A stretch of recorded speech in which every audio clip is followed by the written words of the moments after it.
Good evening and welcome to Spaced Out Radio tonight. My name is Dave Scott. Thank you so much for taking the time to join us. We are on a Tuesday evening here, and man, do we have a great show for you tonight. Jay King is here. You may not know the name, but he was one of the subjects to Ralph Blumenthal's recent article about ET experiencers, and we're going to learn all about his contact and why it is important to him and the rest of the world. We're going to get to Jay here momentarily, but first, let's do the roll call. Race fan in the gold medal position. Grandpa Holland takes home the silver while Nicola is in the bronze medal position. Good to see all of you here. Gorgeous Steph Dickey, how are you? The stunning Cosmic Fleur, thanks for coming on in. The lovely Jenny Metz has arrived. There she is, and look at that, lying right off the bat. Hello, handsome Dave. Awesome Cat Chaser, how are you? Andrew, good to have you back, buddy. Good to see you, man. Thanks for coming on in. There is the Paranormal Chop Shop. Yes, Sonny, how are you, my friend? Good to see you. We continue on, scrolling on down here. Chris Luman, John Swan, good to see both of you here. Thank you for coming on in as we continue on with the roll call tonight. Chad Smith is here, everyone. The Chad Smith. All right, let's continue on here. Peppa H is here. Peppa H will be signing autographs after the show. Line up to the left of the studio, if you don't mind. To the left. Todd Purden is here as well. Guess what we're going to do with him? We're going to have him signing autographs after the show as well. Line up to the right of the studio, if you don't mind. All right, continuing on here as we continue our roll call. There's gorgeous Helena. Thank you for joining us. And who else do we have here? And let's see. Ross Lambda, Doc from Wyoming. Good to have you here. John, wreaking havoc. How you doing, brother? Good to see you. Thanks for coming on in. Jeanette Sanchez, welcome to SOR Chat. Appreciate having you here. And we continue on down. Spooky Morales, good to see you. The stunning Michelle C. from Australia has arrived, and she lives in the future as well. All right, continuing on here. Mennonite Abe, good to see you. And who else do we got? Paradox Fossils, nice to have you back. Millennium, my man, how are you? Good to see you. Dirty Filth is here, everyone. Brian X, good to have you here. Double Tim, Vin Man, nice to see you both. Gray Troll, good to see you here, my friend. All right, continuing on, Open-Minded Clarity, nice to have you back. And who else do we got here? There's Uncle Dale and his power stash. Remember, if you're in Austin, Texas, go find Uncle Dale, rub his power stash. You'll get the full month of November for good luck, everyone. Andrew Harbinson and Alien Critter, good to see you both. Thanks for joining us. $5,900, nice to see you. Phil Minervino, how are you? Thanks for joining us. And Oracles and Beyond looking lovely tonight. The Ronald Penton is here, everyone. The Ronald Penton. There he is. Noble Patrick, good to have you here, my bud. How are you? Rich Hilke's here. So is Drake C. April, May, June, otherwise known as Frequency Girl. You're looking lovely tonight. Travis DeLuca, what's happening? The lovely Jenny, Project Blue Book. Good to see both of you. Video Game Player, thanks for coming on in. And there's Jay King. Hey, that might be our guest right there. I think it is. Look at that. Joby Jobu, what's happening? Thanks for joining us. And who else we got? Ann Palmer, thank you for coming on in. And who else do we have? The lovely and talented Tessa has returned. Low Pro, what's happening, man? Good to see you. Pack Woman over on Twitch, thank you for joining us as we continue on with the roll call. I better start the radio side because that would really suck if I forgot that. All right. Got that started. Red Panda Koala, how are you? Thanks for joining us. Continuing the scrolling on down. Who do we got here? Jeff Steve Garvey, the gorgeous Deanna, Jim Morris, Mama Susan. Oh, wow. We got the whole team here tonight. And there's Davey. There's Middle Child. Been a while for you, Middle Child. Good to have you back.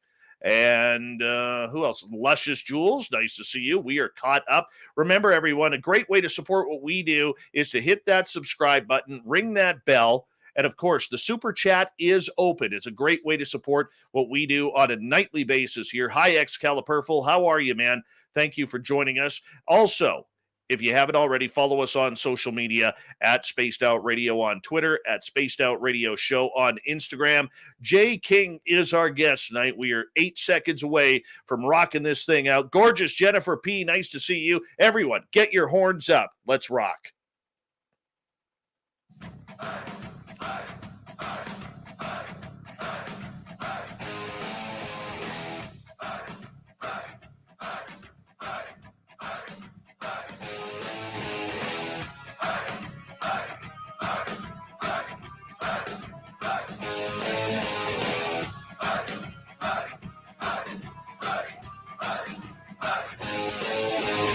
From the snowy mountains of central British Columbia to you listening around the world, this, my friends, is Spaced Out Radio. I am your host, Dave Scott, sitting in the captain's chair at SOR headquarters.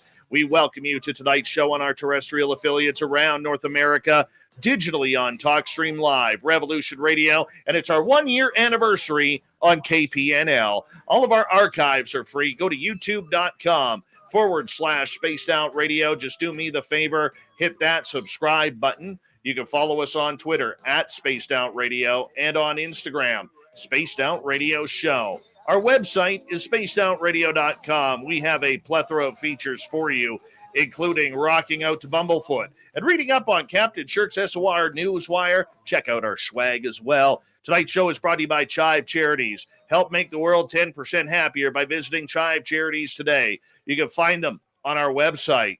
It's all about the experience tonight, as Jay King is a community manager and artist who co-founded the Experiencer Group with Stuart Davis and Kirsten Blackburn. In recent years, Jay began doing work for the ufology researcher and historian Richard Dolan. During the pandemic, Jay became heavily involved in hosting and co-hosting a network of private, confidential support groups for fellow experiencers of anomalous phenomena. Through that work, he felt a calling that was heavily in need for experiencers to have a larger private community to share, learn, and grow. And what a community it is. Jay King, welcome to Spaced Out Radio for the first time. How are you? Doing great. Thanks for having me here. It's wonderful to be here. Thanks for inviting me. Well, I'm glad we actually had you here, because earlier today, I can't believe it, man, it was snowing here. It's not even mid-October. And I'm having to deal with the elements here, but everybody says, that's why you live in Canada. What do you expect from living in Canada? You're a Canuck. You're used to this stuff.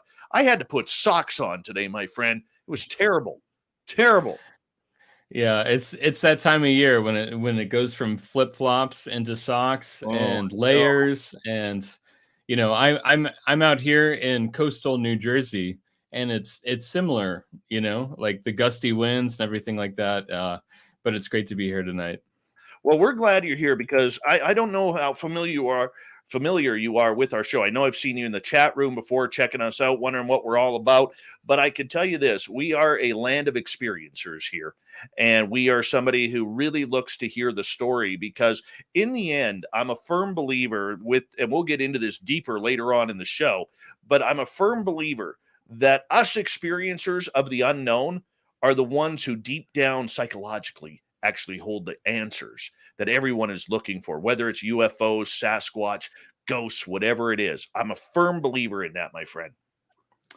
Well, I mean, at the very least, I think I agree with you that this whole field, parapsychology, woo, nuts and bolts, ufology, anything in this arena, it wouldn't be what it is without experiencers. If people didn't see something and then say something, then this whole field would be moot, right? Like, yeah, 100%. So if nothing else, I think that there's, and we can get into this later, that there's been a decentralization with regard to experiencers that needs to be rectified, in terms of like why, what, who, where, when, all of those things, right? And it doesn't need to be a game of telephone with authors and respected researchers. There are a lot of well-spoken experiencers that can speak for themselves. I want to ask you, why did you figure out it was time for you to speak up? Why did you feel that you needed to be one of the trigger people at the front of putting together a very private and exclusive experiencers group, which is a forum online? We'll talk more about that later. But I mean, that's a big step for a lot of people. And when you go public in this field, you're a professional guy. You're somebody who has a career outside of this. You put things on the line when all of a sudden you start talking about them aliens. Yeah, you're absolutely right. And I wouldn't have done it necessarily, and I certainly wouldn't have done it now if it wasn't for Ralph Blumenthal. There was a point, and we can get into this later, but over the course of last year with the pandemic and things, I got really, really heavily involved in these private support groups for fellow experiencers, abductees, contactees, and eventually it turned into its own member site, after having worked with Richard for a while and things like that, and Leslie Kane came on board and was around for some really early meetups and things like that. And she kind of passed word to Ralph. And if it wasn't for Ralph, I wouldn't have done this. I would have been really, really happy doing the confidential situation. I was really happy being a private source for people. I was really happy just arranging things behind the scenes. But when somebody like Ralph Blumenthal, somebody that was a bureau chief for the New York Times, the guy that did that with Leslie and Helene Cooper, arranged that whole bombshell front page New York Times article back in December 2017, the ATIP article with those cockpit videos, those big world famous cockpit videos. When a guy like that asks you, hey, what do you think? Can we do this?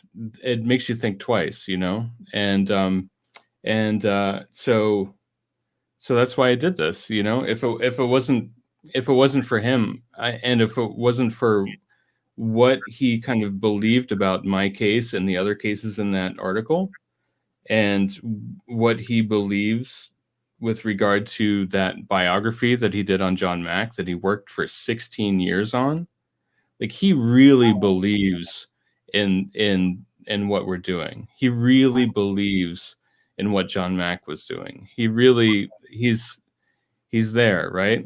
The book was called The Believer, and it's called The Believer for a reason, if that makes any sense. So when a guy like that says, hey, you know what, maybe it's time. I didn't feel a lot of pressure from him, but I felt a lot of pressure from the community to come forward and hopefully make a difference. For you, as you embark on this path publicly now, everybody's going to be saying, what's your story? What's your gig? What are you getting out of this? Why did you feel that now was the time? I understand it's hard to say no to Ralph Blumenthal, but for you, was there something that triggered you inside when you thought deep down and said, you know what? I think it's time to let it go, let the privacy go, and just be me out in public, because this is a big part of who I am and I'm holding this in. Yeah, I think I appreciate that question. I think a lot of experiencers, maybe yourself included, they feel like they're living in two worlds. They have feet in two worlds. There's consensus reality.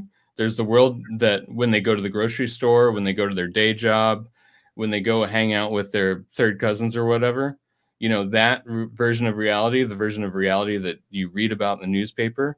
And then there's the lived experience, the stuff that happens late at night, this wider realm, these subtle realms, these overlapping realms, like that world. And we have 2 feet in 2 separate worlds, but then there's legs and they need to go somewhere. There needs to be some kind of unifying point, right? And so I recognize that a lot of people like myself, like a lot of people in our community, privately, behind the scenes, have been gaslit for years, decades, centuries.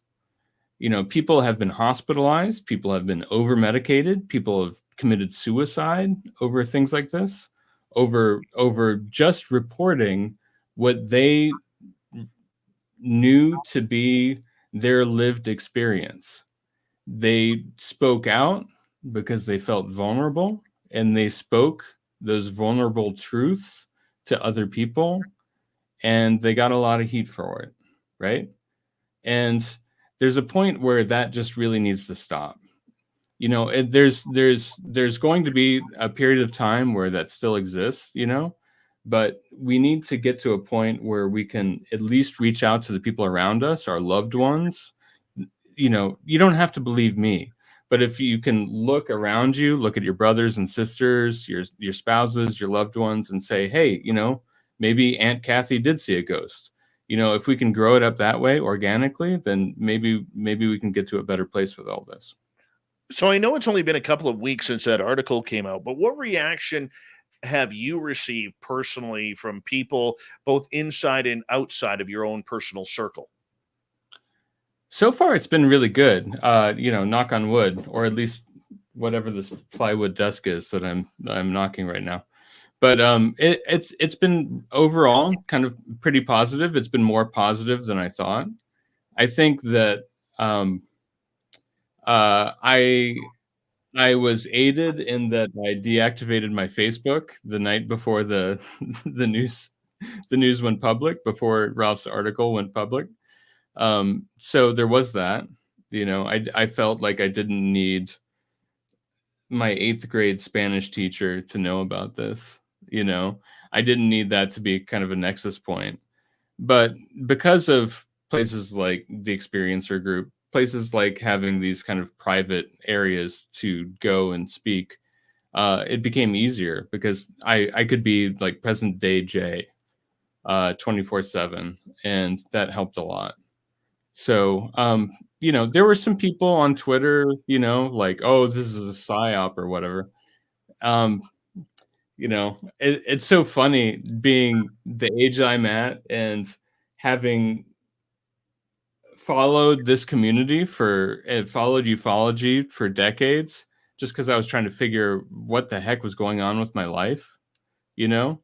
Following this stuff and like looking at what's a psyop, is this a psyop, is this a psyop? And I'm like looking at myself, I'm like, am I a psyop? And it's hilarious in a lot of ways, because it's like, how layered would that have to be for Ralph Blumenthal to be a bureau chief at the New York Times for, you know, he was there for 45 years, and then he comes out in public and says like, hey, I'm frustrated, I can't get this article published by the place that I was a bureau chief, right? And these people are involved. Like there's so much layering involved, that like if that was a psyop, it would be, I don't know, like this crazy 7-layer wedding cake, right? That I don't even, the world's too chaotic for that kind of stuff as far as I'm concerned. And I look at myself and anyway, whatever. But like in general, people have been great, and people have been supportive. People have been respectful. I think there's a shifting tone online, you know, even on Twitter and things like that, which is kind of a hexscape for situations like this. People have been overall incredibly respectful and incredibly supportive, more so than I thought. Well, you More know, so you got to be careful with the whole Twitter thing. I mean, that could turn on you in a heartbeat. That's one thing that I learned the hard way, all because I decided early and often to ask people to wait and see what happens with the TTSA, and didn't support them right off the bat. So I totally get with what you're going there. And you have to be critical. You have to be resourceful in who you are siding with and who you're not. And so far you're doing things well, and I'm glad to hear that you are getting the support that you need, because the one thing that I have learned throughout this community is that the old guard that's been around for a while, they don't seem to like newbies. You know, when I was a newbie, they were all like, who's this guy? I got called a psyop earlier, you know, or a CIA agent. I always thought that was funny, you know, but just for confirmation, you're not a CIA agent or part of some sort of alphabet agency with fantastic hair and beard combination like that, are you? No, not at all. Not at all. I mean, yeah, if they're hiring people like me, they got bigger problems. You know what I mean? Oh, I know the feeling. I know the feeling all too well. Jay King is our guest tonight on Spaced Out Radio. Jay, we got about 8 minutes before we got to go to break at the bottom of the hour. And I kind of want to start to get into your story here, because that's really why we're here. I mean, you are someone who started having contact at a very early age, and it is something that has stuck with you through your adult life. Take us back in time, my friend, to let us know how this started for you. All right. Well, to start, there's a few key important components to consider with my history of the anomalous. One is that it's more than one modality. The big blaring headline is that I've had classic abduction experience. The thing is, though, is that people are gradually becoming aware of this. A lot of experiencers have more than one form of contact, or have a history that's more broad than just having one pivotal event, right? For example, people might be surprised at the amount of people that have had UFO or so-called UFO experience that have also come across what are termed as ghosts or other seemingly interdimensional encounters. Something that seems to be penetrating from some other realm, some other layer of reality, right? And perhaps that shouldn't be so surprising. And there are a lot of theories and possibilities about why that may be the case. I myself, I don't have answers, though. Just big questions and some lived experience. Anyway, in the old days, like 50, 60, 70 years ago, people were automatically discounted if they had more than one crazy experience, right? Now we know that that's actually often more the exception than the norm. So anyway, that's all a little bit of backstory to say that my very first experience is even anomalous within my own history. My first experience that I can recall was when I was about 4 years old. I was in my bedroom in Fort Wayne, Indiana. It was daytime, and I was in my bedroom, and I was shoving a plastic bin of toys across the floor when two strange, semi-translucent, like kind of wildly elongated figures blipped into the room, just in front of and to the left of me by about 6 feet. To my perception, they were tall and they were skinny. They actually kind of looked like the forms from like the Predator or the Abyss, that kind of water droplet look, and had some kind of strange shimmering and a little bit of interior light. So I don't know if that's what some people term as energy or light beings or something like that, but they were there. One seemed more male and one seemed more female. And they immediately started communicating with me in some kind of like telepathic bond that seemed to communicate warmth and even love or something like that. And they seemed to communicate that they were doing it then because for some reason later it wouldn't be as possible to do it. And they were talking about time.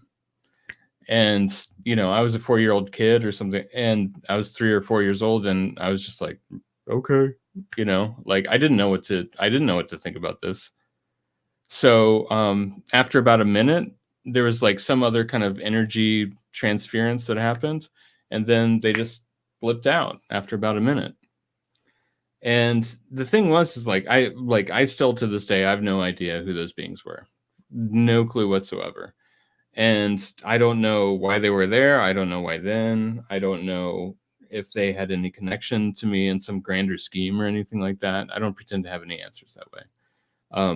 But it was my first experience, and I immediately ran to my mom in like the kitchen and was like, "Mom, mom, mom, mom, mom," and she was really kind to me about it.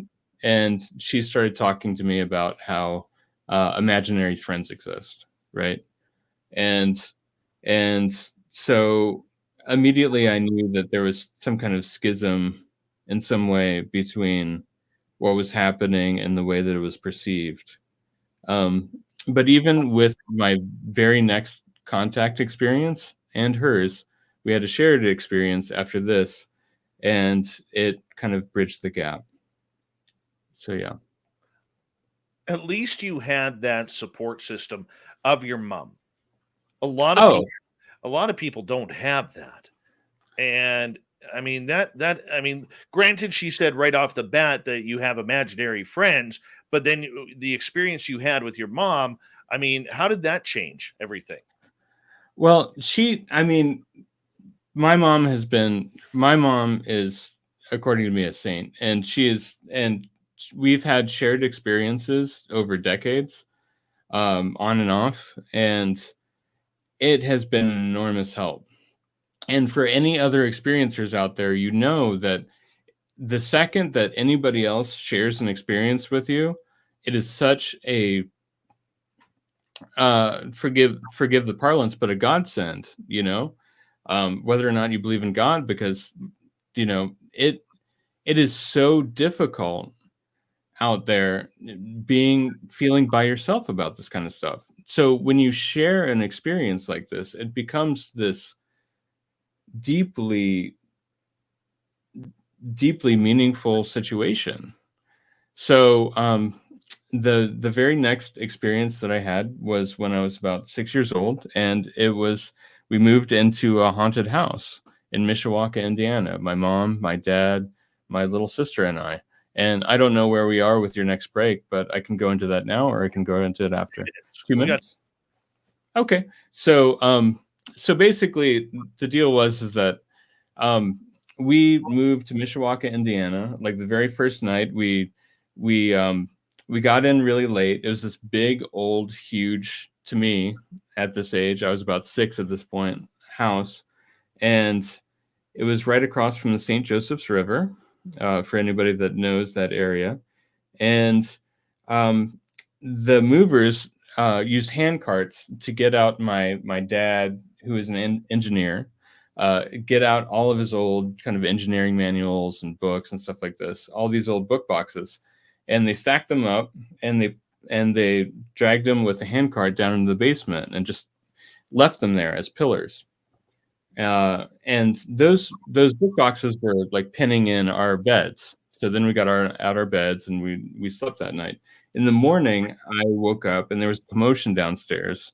And my mom had gone downstairs and she had found these book boxes spread out in like a checkerboard pattern over the basement, right? And that was, or evenly spaced. And she immediately knew I couldn't have done it. I was asleep and I couldn't have picked them up. My 18-month-old baby sister couldn't have done it. My dad couldn't have done it, just from where he was. And she didn't do it. So unless there was some like ornery neighbor doing some really strange intimidation move using these book boxes, then there was something going on. And later that day, the move continued, and she found the oven door open and blasting heat out. And she immediately went from being somebody that didn't even have this stuff on her radar to literally, according to her, voicing, "This is my house now. You can't do this anymore." I'm going to get you to hold on right there, Jay, because when we come back on Spaced Out Radio, what's it like to have an experience? What's it like to be an experiencer of more than one phenomena? Jay King is our guest tonight from the Experiencers Forum. It's a great group.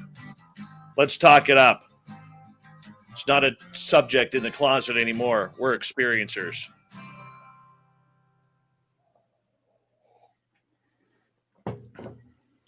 All right, man, we're clear. We got 5 minutes. All right, great. Yes. I hope that was good for you. It was good for me. That's a good start right there, man. Good, solid start. Yes, Big Willie, I just thought of that at the same time you did, man. That's got to be a shirt. I'm Chad Effin Smith. That's right. Right? Mm-hmm. So we're pretty sure he's not the Chili Peppers guy, right? We know that, right? Positive. You haven't received the power of Chad Smith yet. I mean, I've heard about him.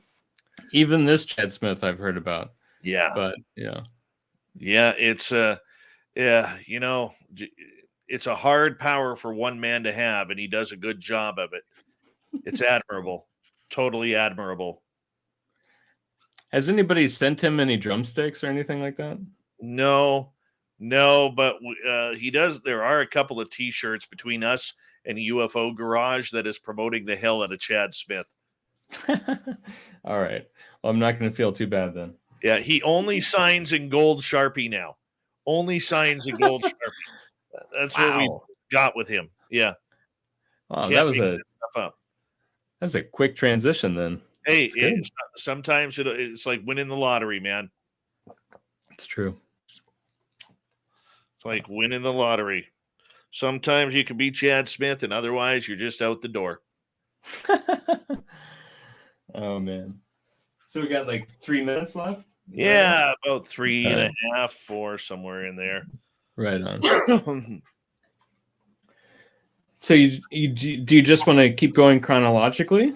Kind of? Yeah. Is that I just what I kind of do is I just kind of let the conversation morph. I don't script anything. Sure. It's just makes it more fun and conversational. For sure. That makes a lot of sense. Back a couple of times, I mean, I live in the Canadian boonies, man. I mean, you could go in circles like anything around here.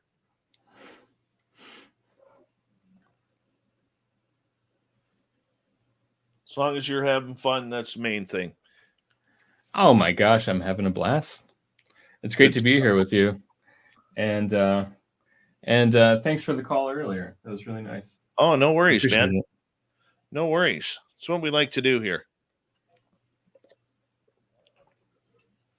It's what we like to do.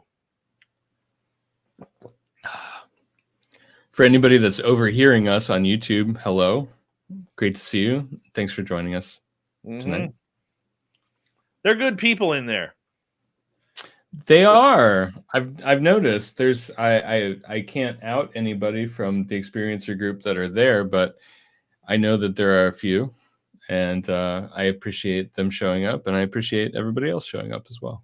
Yeah, no, we got good people in here, and if anybody decides that they want to get rude or testy or whatever, this group usually takes a good chunk out of them right off the bat. All right, that's good to hear. Hi, The Quick. How are you? Welcome back. Lisa Butterlone, welcome to our channel. And who else we got here? Lots of people so far. D. Ocean Swagger looking lovely tonight.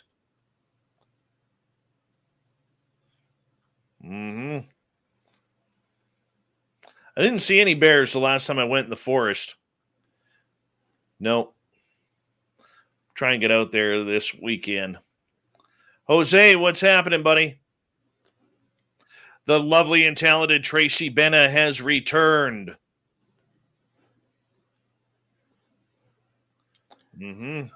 Oh, we got a Yins. All right. I see what's happening. Oh, the gorgeous and proud Texan Alicia Carey Wyatt is back. Lee, how you doing? Welcome to our channel, man. Thank you for checking us out. Appreciate you, Lee. Thanks, Lee. And thank you. My shirt is courtesy of Spookles the Cat, which is there's a restaurant called Space Aliens in North Dakota. So she got me the shirt. I figured this was a good night to wear it because, I mean, if you don't have aliens, I mean, what are you supposed to do? You got aliens, I got aliens, just the way it is. I like it. I appreciate the elongated fingers. It's a good look. Hey, UAP, welcome to our channel. I want to say a big thank you to Space Cow and Nicola for the super chats. It's a great way to support what we do here on the show. Fiddleback Guy, nice to see you.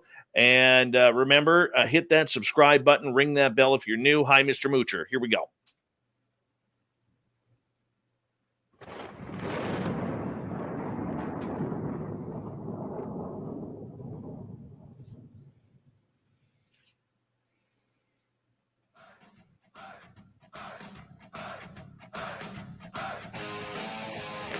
Second half hour is underway on Spaced Out Radio tonight. My name is Dave Scott. Thank you so much for taking the time to join us. We really do appreciate earning your listening ears. Want to remind you that if you miss portions of this show or others, check out our free archives by going to youtube.com/Spaced Out Radio. Do me the favor, hit that subscribe button. Our website is spacedoutradio.com. We have a plethora of features for you. Rock out to Bumblefoot. Read up on Shirky Poo's Newswire. Check out our swag as well. Follow us on Twitter at Spaced Out Radio and on Instagram, Spaced Out Radio Show. We continue on tonight talking the experience. The experiencers speak tonight. Jay King is with us. And just a couple of weeks ago, Jay was featured in an article by Pulitzer Prize winner Ralph Blumenthal on the debrief.org website about experiencers and what role they play in today's ufology. Because one of the things that we have talked about a lot on this show over the last couple of years is how the experiencers have kind of been swept aside by ufology because of the government interaction, because of the way we're more interested in the technology, and because of the fact that the narrative says that even though these craft that people are seeing may be UAP, it doesn't mean that there's little gray dudes flying them inside, which I always like to say in rebuttal. Once you've got aliens, it's always aliens. And if you've never had aliens, it's never aliens. Jay, welcome back. Thanks so much for having me, Dave. It's a pleasure to be here. Let's get into the article with Ralph Blumenthal, because this was a coming out party for you as an experiencer. And, you know, I thought he did you a lot of justice, as well as the other experiencers on the panel. And you can read the article at thedebrief.org. But for you, getting out there and hearing somebody like Ralph Blumenthal ask you questions about what it's like, what does it feel like? How do you keep your sanity? I mean, all those sorts of questions that a good journalist would ask. How did you feel about that? Well, it was a very surreal experience. The actual experiences themselves had a very palpable level of surrealness, and a palpable level of trauma. But even just recounting them with Ralph Blumenthal was really trippy, to be honest with you. You know, he has been looking into this stuff for quite a while. One of the things that people don't recognize is that, you know, almost 4 years ago, in December of 2017, he and Leslie Kane and Helene Cooper had that big front page New York Times article, the big ATIP article that kind of helped put Lou Elizondo on the map and put all those cockpit videos on the map and put the ATIP program on the map, all that. And there were other articles that came after that, and maybe still will, from him and Leslie on the New York Times. Right now, there's kind of a little bit of friction about this kind of stuff. And the thing is that, you know, when somebody like that gets in touch with you, and it's felt like you've had, no pun intended, a very alienated experience with life, where people tell you that what you experienced didn't happen, or what you experienced wasn't real, things like that, right? And you know that it did on some level. You know that it did. At least some of it did. There's always a subjectivity that happens there, but, you know, my case is really specific for some people, in that there are a lot of corroborative witnesses for some of these encounters. So when Ralph Blumenthal got in touch and started interviewing, he was actually not easy at the outset, and I grew to appreciate that about him. He was and I've never said this before, but he was honestly, and I think he would appreciate me saying this, he was honestly trying to trip me up. For the first few hours of interviews, he kept going back and forth and doing what any good investigative reporter, any good even detective might do, and trying to trip me up with dates, with details, things like this. And I was initially kind of frustrated about that. I was initially frustrated that I was kind of giving my account in this very vulnerable way, in this very public framework, where it was going to get the understanding at that point was that this story was going to get published in the New York Times. Okay. It was originally slated to get published in the July 4th Sunday edition of the New York Times. All right. So that in and of itself felt like a strangely historic benchmark, right? Going into this. And so I felt like I was in a uniquely vulnerable position. There were 5 people. Actually, at that point, there were 6 people that were going to be profiled, as I recall, in this article. Is that right?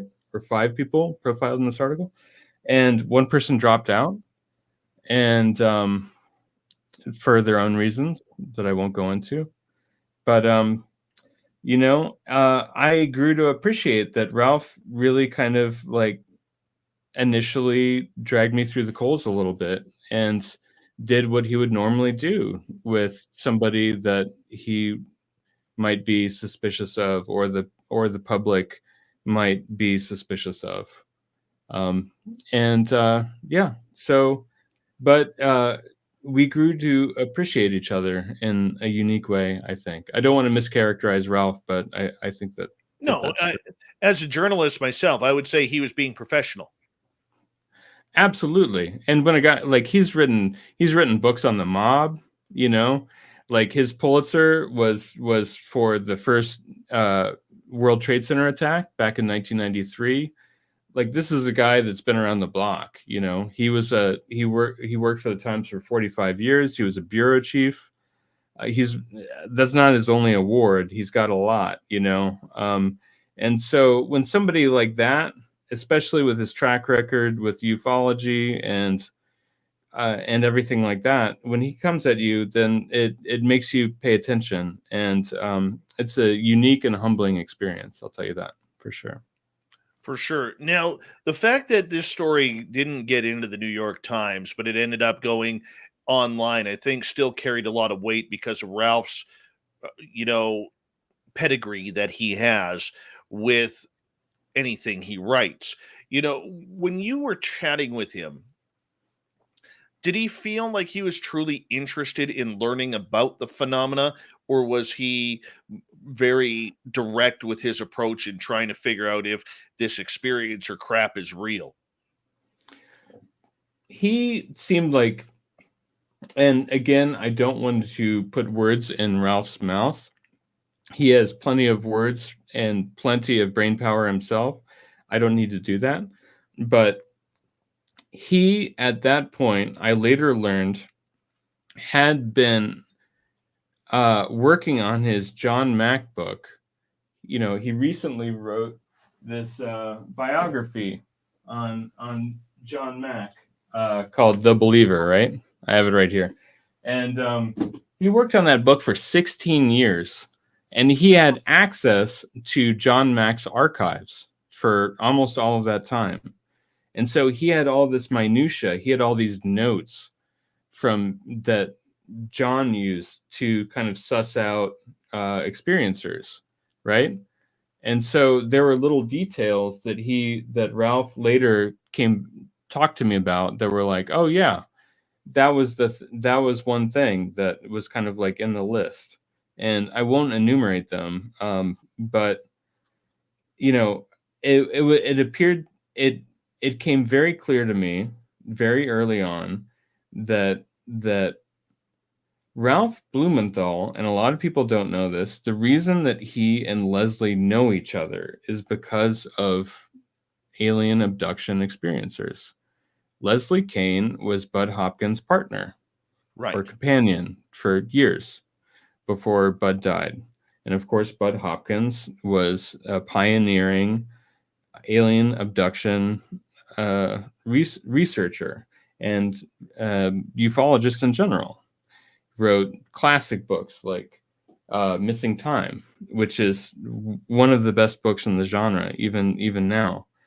And Ralph had already been working on this John Mack case, and so he actually met Leslie, he told me, through his research into John Mack. He had already been working on the biography, and that's how they met.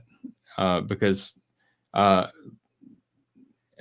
Bud was still alive Leslie was with him, and Ralph was going to Bud to get some quotes about John, and that's how he met Leslie.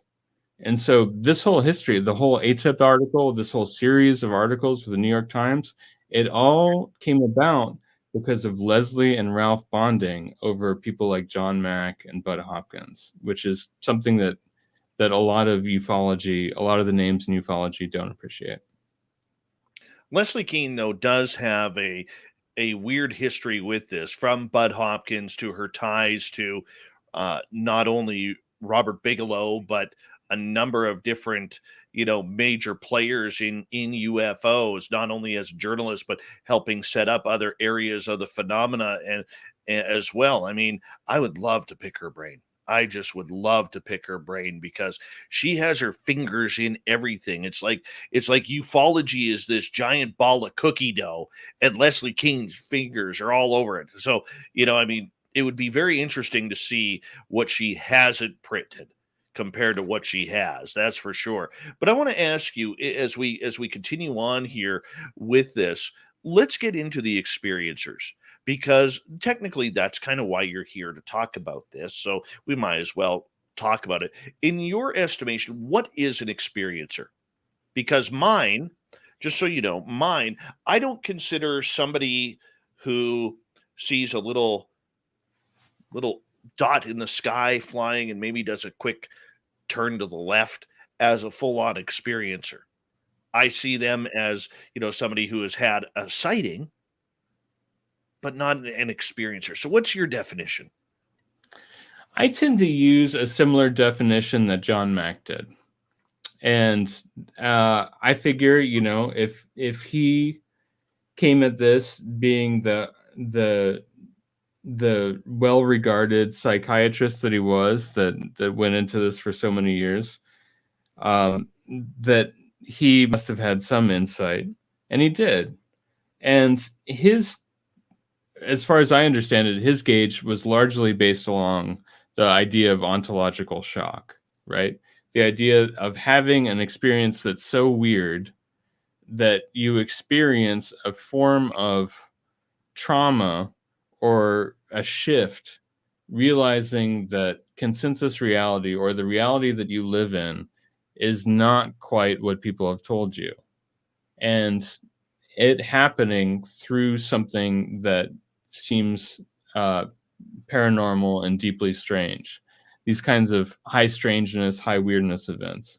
So I, like me myself, I'm particularly broad about my definition of this. It could be out-of-body experiencers, near-death experiencers, ET experiencers, UFO experiencers, cryptids, and precognition. There are a lot of people that have experience even with remote viewing and things like that. Do they all count? I think they do, because these are people that realize that the wheelhouse of reality, the fundamental nature of reality, is bigger than what we see in day-to-day life at work or at the grocery store. And they found it through these kind of strange pathways. And to me, those are my kin. That's my family. Those are my friends. Those are my people. So the fact that people are having these strange experiences, occurrences, whether it's, I'll use terminology our audience is used to, whether it's paranormal, supernatural, cryptid, or extraterrestrial, is there a difference between what people are experiencing, say, on the paranormal realm comparatively to the extraterrestrial realm? Yeah, I mean, one thing that has come across a lot, even just in the last, it's been a really wild 18 days, Dave, since this article has come out. And a lot of people have approached me and talked to me about my case, my account, things like that. And specifically, some people have pointed out that poltergeist phenomena and UFO phenomena or ET phenomena often go together, right? That there's an overlap there. And I can't help but agree with them, because that's my lived experience, right? May I please cut you off there and just ask you a quick Sure. question about that? Why Of do you course. think so many then? Because I'm a multiple experiencer like you. I've seen Sasquatch, I've seen shadow people, I've seen ghosts, I've seen UFOs, I've seen extraterrestrials. All right. Why do so many people, though, in this field have a hard time understanding that there are many of us out there that have run the gamut of seeing almost everything that the strange and weird has to offer us? Because this is a bone of contention with a lot of people who are critical towards experiencers.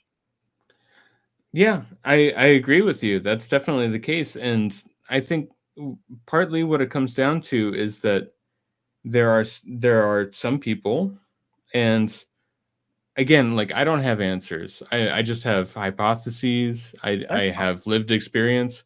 But from what I see, there are some people that for whatever reason, their physiology, what happens early, whatever, the filters get widened a little bit.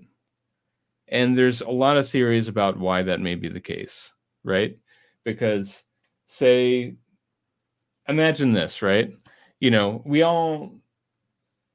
None of us hear as well as a dog does, right? We all have there are filters around all of our senses, right? And, but what if there was an evolutionary bias with those senses so that we really sensed what we needed to get by, and there was a lot of other stuff that was going on, colors, sounds, possibly other forms of life, right? They got filtered out just so that we could go to work, go to sleep, do what we needed to do to survive, right? And then what if it was the case that some of those people, maybe within that evolutionary bias, there was a situation where it's like, if you're young and something strange happens, imagine that you encounter a snake. It's a ghost snake, but it's a snake. And then for whatever reason, your brain, your bias, your evolutionary bias says, okay, we're going to filter in the ghost snakes now, right? We're going to open up the horse blinders a little bit, right? And then you go through your life, and then maybe you see a little bit more than the usual, right? And then and maybe it's as simple as that. I don't know. I have no idea why this happens, but I do know that when people see one thing, they're it's much more likely that over time these events, these situations, these contact modalities, they'll they'll compound and they'll add up on each other, as in your case and as in my case and in many other cases. But for those who are already critical of the belief of not only the experience that aliens are coming down or wherever they're coming from to take people and do heinous projects on them, I mean, they can barely believe that, let alone somebody, whether it's you, whether it's me, or anybody else, can, 1 month be having interaction with ghosts and spirits, and the next month it's fairies, and the next month it's UFOs. Anytime they walk outside, they're seeing craft. I mean, it sounds so illogical, yet it is happening. Yeah, I mean, I agree with you, and one of the things I empathize with those people. I get it, there are a lot of bridges to cross when you start getting into this realm, and it becomes much easier if you experience them yourself, and I can understand the unique logical or intellectual challenges of working through this stuff if you don't come across it, right? And at the same time, there's an issue where when you look at Ralph Blumenthal, right? He and Leslie and Helene, they published those cockpit videos about 4 years ago. And I don't know, the overwhelming amount of online ufology, say 70% of the younger folks on UFO Twitter or whatever, they're still hung up on that. They're still there. They're still back in December 2017. They don't understand that Ralph Blumenthal, he published this book, he published this article, he's been working on it for 16 years. He was already there. Jacques Vallée, he did Passport to Magonia back in the late 60s, right? He turned 82 a couple weeks ago. So there are a lot of young kids that they haven't done the basic reading. They haven't done their research. They don't know the cases. And what they don't recognize is that they're struggling to keep up with these people that are in their late 70s and early 80s. That's what is actually happening here. They're struggling to keep up with people that have given them gold, and it's just sitting there. They're just sitting there in these books. These books like Bud Hopkins, Intruders, John Mack, Abduction, The Believer, Missing Time, Passport to the Cosmos, Passport to Magonia. There's so many. The Invisible College, all of these books, they're just sitting there, and they have all the information, or a lot of information. Not everything, because we don't have all the answers, but there's so much data that's sitting there, and then people are sitting here just looking at cockpit videos, right? It's ridiculous. Where's the cockpit video with the gray in it? How do you even know that the gray exists? You know that the gray exists because of people like Bud Hopkins. You know the gray exists because of people like Betty and Barney Hill. That's how you know about the grays. You don't know about them because of David Fravor. So, people need to bridge that gap. There needs to be more conversation. There needs to be more reading. There needs to be more studying happening in a broader way that can't just be articulated through podcasts, to be honest with you. You know what I mean? The conversation needs to get bigger. But that conversation also has to hit mainstream as well. And until people are willing to accept the fact that with UFOs will come aliens one way or another, it doesn't matter what Lou Elizondo says or Chris Mellon says or the government says or the TTSA or whomever, one will coincide with each other eventually. And when we get to that point, let's just hope that the public is ready, because I don't think they are. And that's a discussion we can have when we come back here, man. But I mean, quick 10-second answer. Do you think the public is really ready for extraterrestrial life on Earth to find out it's real? They're much more ready than the journalists think they are. That's what I think. Wow. We will agree to disagree on that. And we'll have some fun with that when we come back on Spaced Out Radio. 1 hour down already. Fast moving show here tonight. Experiencer Jay King is our guest tonight, and he has an experiencer group online. It's kind of hidden, but he's got some brilliant people in there who just kind of share their thoughts on the entire ET phenomena. We'll be back with ET Talk when we return for hour number 2 of Spaced Out Radio. So make sure you stay tuned if you got aliens or not.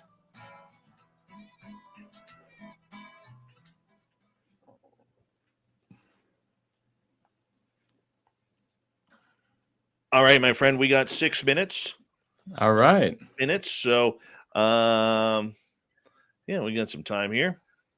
Good deal. There is fedora wearing John Hudson right there. Hey, John. Thanks for turning me into Frankenstein. Highly appreciated. And yep. Spooky there with a nice super chat. Yeah, John's one of the good dudes in this field. I mean, clearly. Yeah, I mean, he can't grow a mustache worth anything, but I mean, he's a good guy. And we'll forgive him for the mustache thing. Jeff Adams, welcome to the chat room. Thank you, Spooky. If you're ever on the East Coast, we can talk about hanging out for sure. It doesn't have to, and it doesn't even have to cost $4.99. Nice to see you here. Can you read the chat room? I can see what you got up on the. Okay. So if you go up on the right hand side of the screen, it'll say private chat and then comments. Oh, gotcha. Yeah, okay. There you go. I'm just going to step away. I'm going to go to the bathroom, take a quick bathroom break here, and I will be right back. And you can chat with the audience here. Okay, great. Good. Hi, Chillin' Charlie. Welcome to our channel. Hey, Bob, it's great to see you. I know that you're going to be on the show tomorrow, and I know that we have a fair amount of history together, and it's great to see you here tonight. Hi, Kira. Thank you very much. Great to see you here tonight. Filthy says, I look like the singer of Toril. I don't know Toril, but I'll take it as a compliment for now. If I see that Toril, the singer of Toril, doesn't look so great later, I'll get back to you about that. Thanks, Abe. Appreciate it.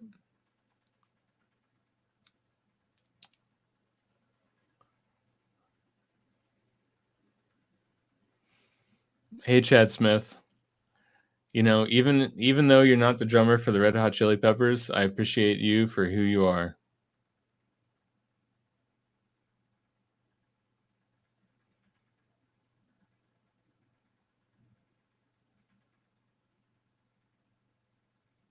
I'm just gonna go grab a water. I'll be right back, and I will be happy to hang out with you all in 2 seconds.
Hopefully, none of you saw that I'm actually wearing shorts on the bottom of this jacket and shirt combo.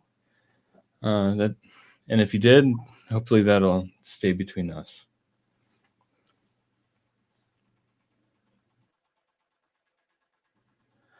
I have seen UFOs during my experiences. You can hear about one of them that's corroborated by another person at the end of.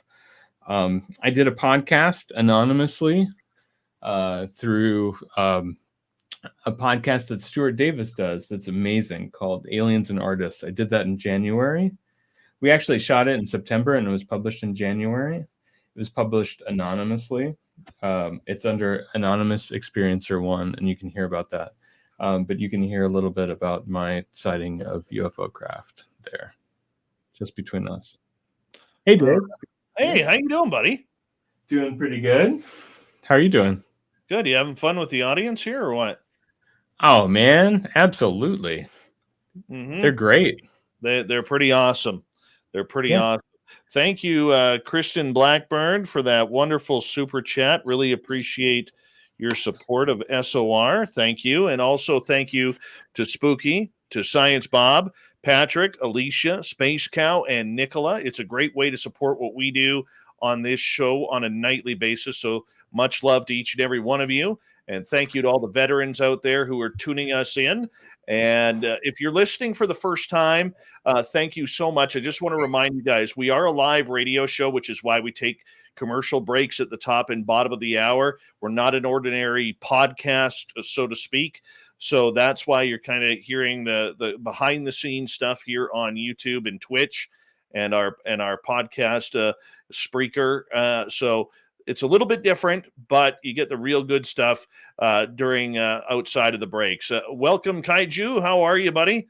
Good to see you, and thank you for joining us. Who else is here? We have Zero Cool. Nice to have you back. B. Hoff. Good to see you back. Let's see here. This time is running out.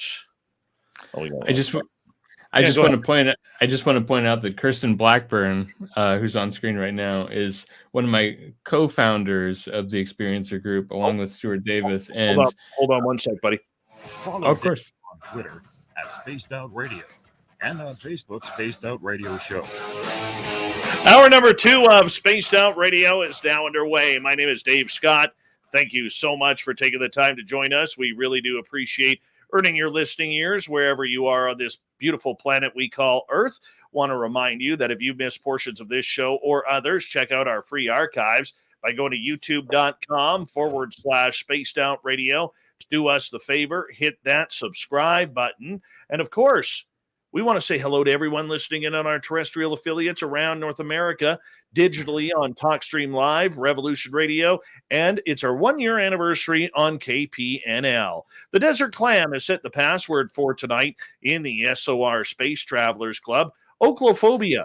Oclophobia is your password. Use it wisely, space travelers, as the clam sets the password each and every night right here on Spaced Out Radio. Our website, spacedoutradio.com. We have a plethora of features for you, including rocking out to Bumblefoot and reading up on Captain Shirk's SOR Newswire. Follow us on Twitter at Spaced Out Radio and on Instagram, Spaced Out Radio Show. We continue on tonight talking about experiencers, what it's like to have extraordinary contact. Our guest tonight is Jay King. He was recently featured in a great article on thedebrief.org about experiencers, and we're proud to have him tonight. He hasn't done a lot of interviews yet, kind of a rookie at this, but he's doing well. And Jay, you got a great site for experiencers called the Experiencer Group online, and you got a great team behind you. Maybe tell us about them. Sure. Yeah. For example, Kirsten Blackburn, who's on screen right now, is one of the co-founders of that site, along with Stuart Davis. We met. I met Kirsten before the pandemic by a few months. Kirsten originally, when I met her, she was Richard Dolan's primary assistant. Richard Dolan and his spouse Tracy. Kirsten was doing work for the both of them, and we met at a New York City meetup pre-pandemic. We used to meet up in New York City, in Manhattan, at Midtown diners, these goofy little diners with the pie and the coffee and everything like that.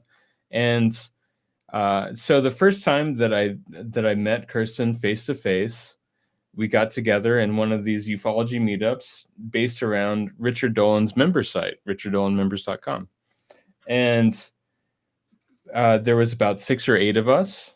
And Kirsten actually asked the question, what got you into ufology? We're going to go around the table. It's like Thanksgiving. We're all going to say what we're thankful for, but it's about like, how did we get into ufology, right?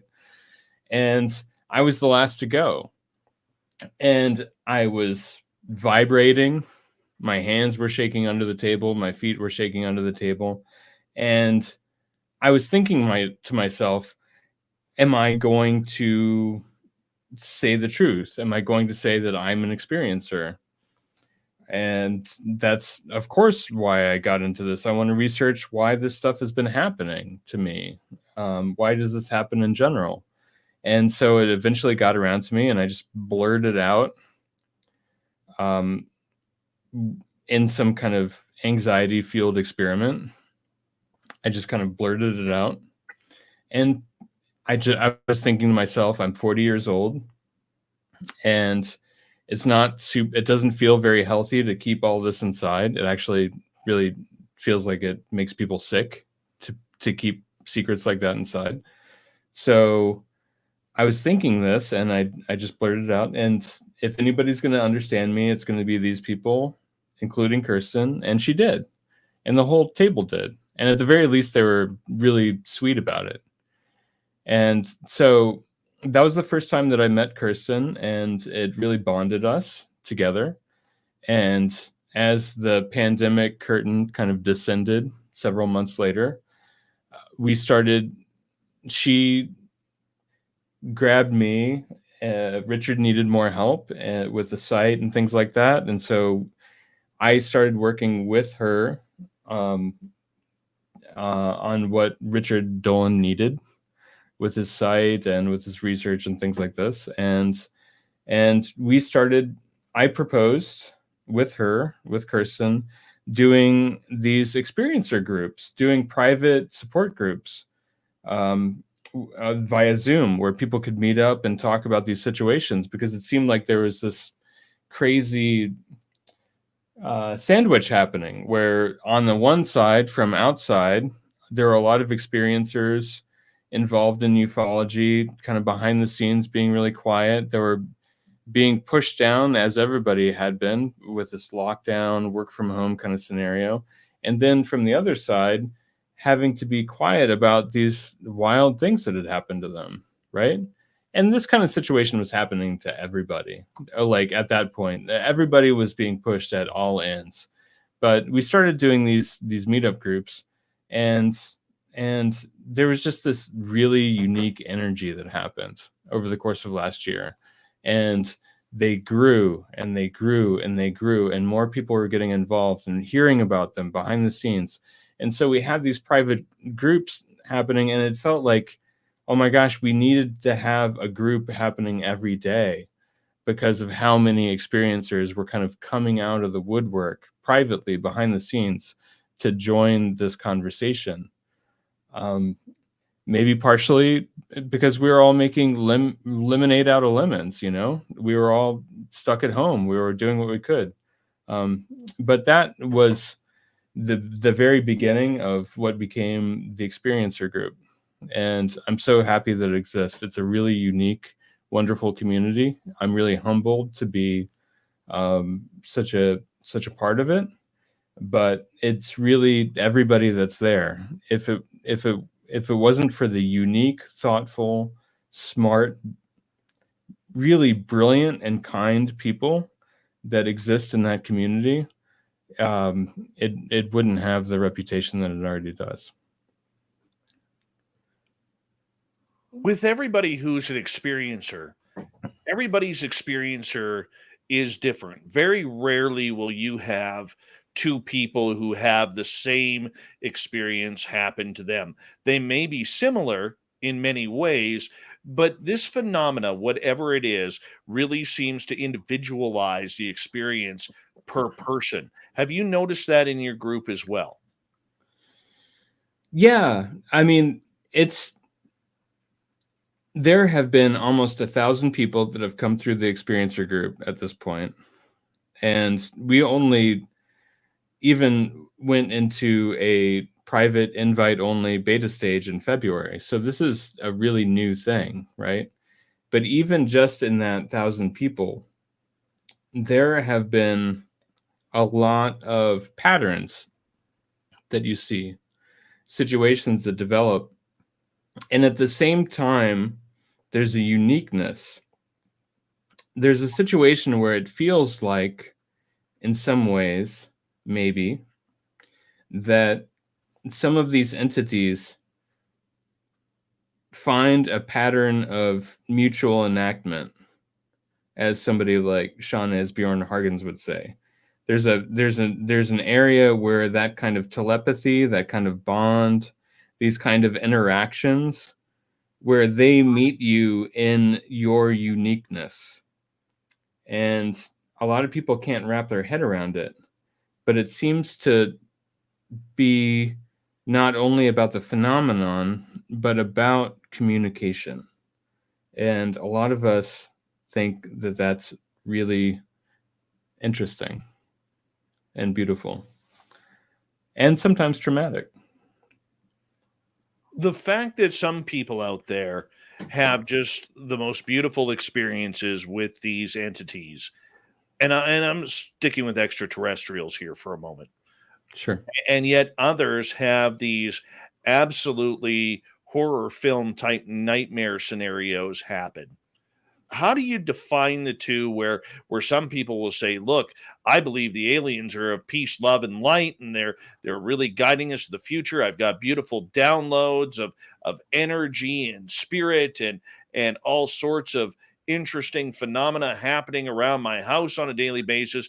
Then you get the other guy who says, I've had needles in my eyes, I've had things stuck up my rectum, I've had, surgeries since I was a kid.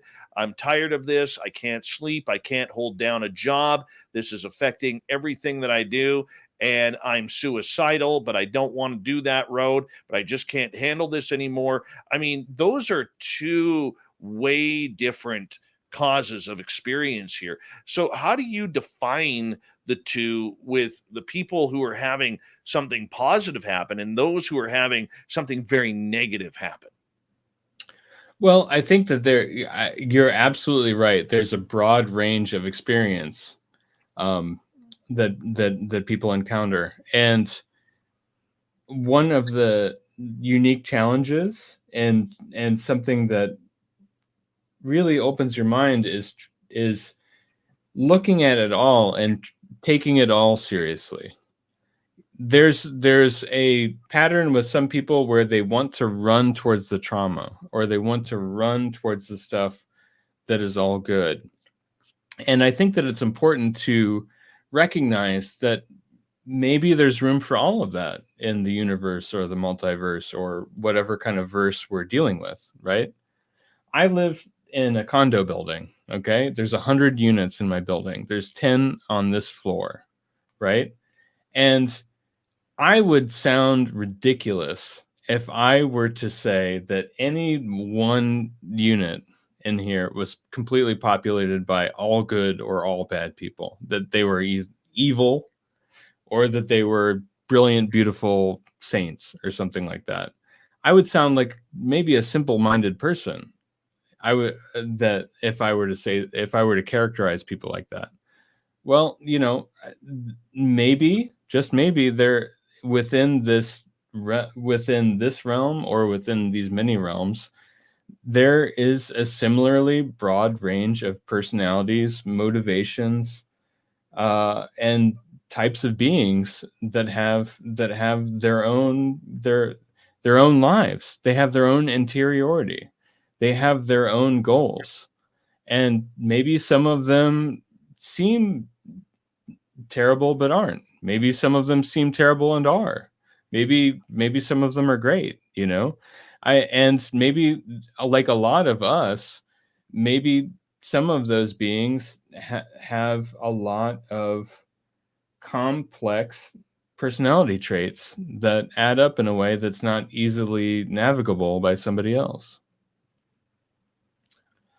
No, and I understand that, and I can appreciate that, but I think there's a real thick line drawn right in the middle between those who are having some of the most heinous times of their lives being a science experiment, and those who are all, Dr. Stephen Greer, all, hoochie coo with the and buddy buddy with their alien friends and beings and counterparts.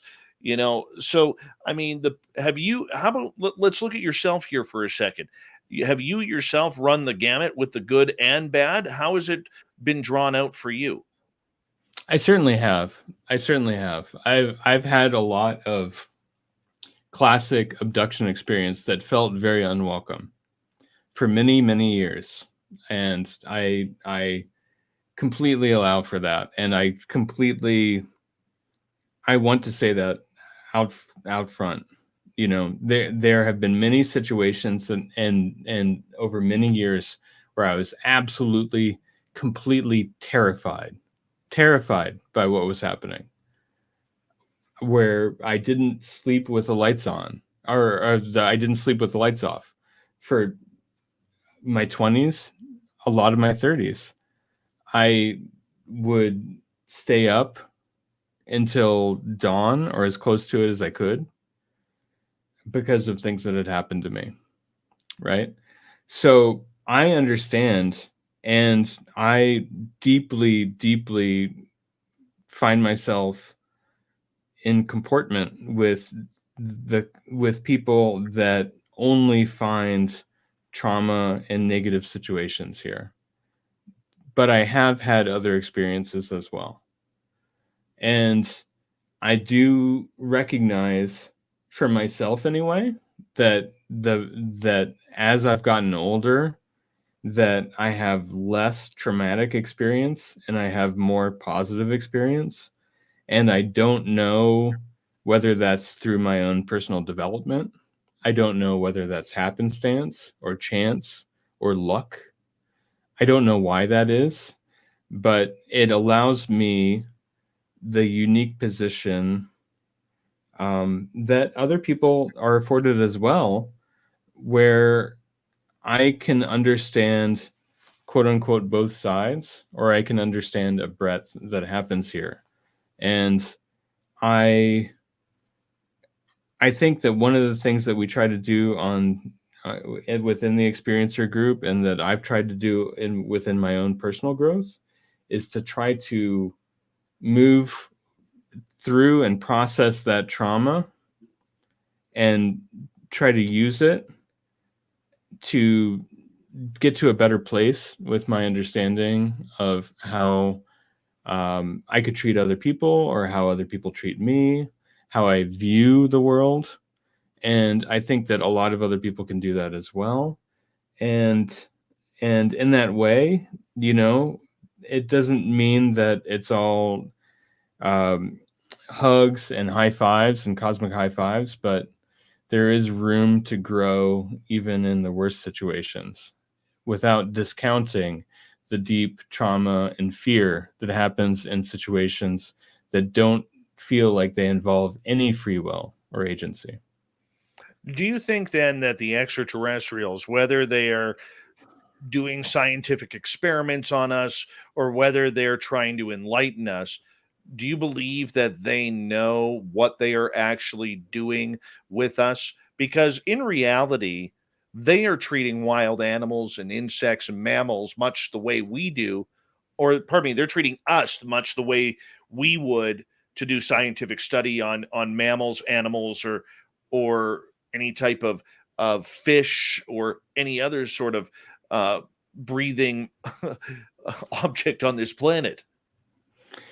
That's true. And I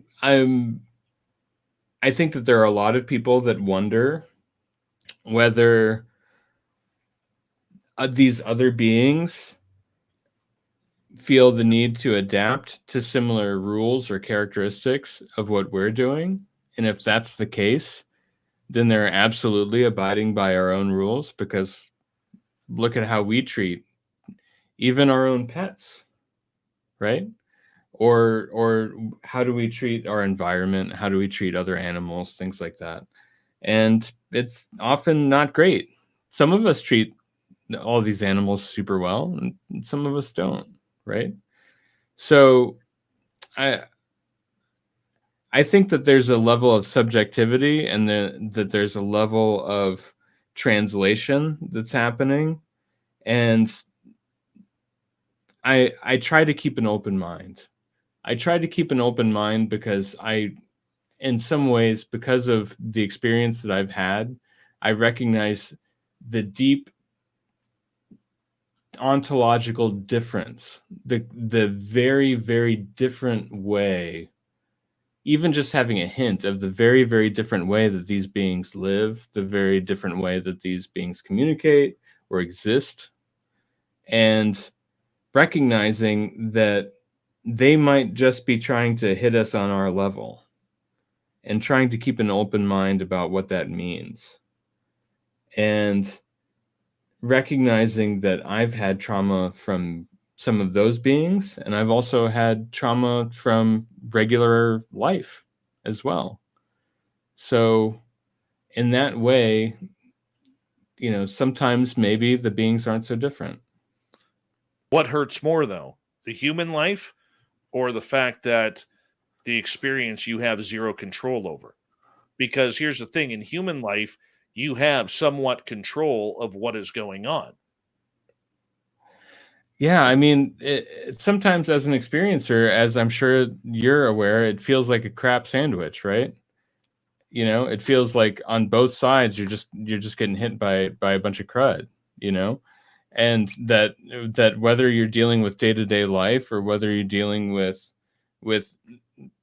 what happens at 4 a.m, it feels like you're dealing with a bunch of crud, and I would use harsher language if I wasn't on the radio. Right? But we got 3 minutes to go here before we got to go to break. At the bottom of the hour, Jay King is our guest tonight. Jay, quickly, do you have a story or an encounter that you could tell that has been quite positive to you? Yeah. Okay. I had a situation, and it was actually the beginning of it was written about in Richard Dolan's book, The Alien Agendas, which was published late last year. I was an anonymous source in this book, mainly in the kind of gray and manted sections of this book. And if you have any doubt about that, you can talk to Richard, or you could look at the very first paragraph where I'm saying. And the one situation that happened in early 2017, I think I've got about 2 minutes left. So I woke up in the middle of the night. My partner was next to me. She was asleep. And I woke up, and this strangely lighted portal opened up on or right in front of the wall in front of me. All right. And this maybe 8-foot manted being came out of this portal, really hunched over at first. They often kind of have this hunched posture. It walked out, and the first thing that I asked was, "Are you physically here?" And it reached over with its super long mantis fingers, and its answer was to grab the door adjacent to it by the top, over the top of the door, and move it open more. As it looked at me with intense eye contact and kind of cocked its head. And then after that, though, it asked me, "What questions do you have?" I was about, at that stage, I think 2017, I guess I was 39 years old. And I'd had a lot of traumatic and hard to encapsulate encounters. But in that situation, that very strange situation, and that I think has brought me in some ways to where I am right now, talking to you, talking to Ralph and things like that. It actually, this being came out and said, "What do you want to hear?" And I had some questions ready for it. And I don't remember the full conversation. I had the typical curtains out situation at a certain point, but it was a very pivotal experience in my life. I'll put it that way. Right on. When we come back from the break, we're going to learn more about the experiencers. What's their role in ufology today? This is a big question, since really it's been a couple of years that the experiencers have been heard by the UFO community. We'll find out more with our guest, Jay King, tonight from the Experiencer Group online. Spaced Out Radio continues right after this.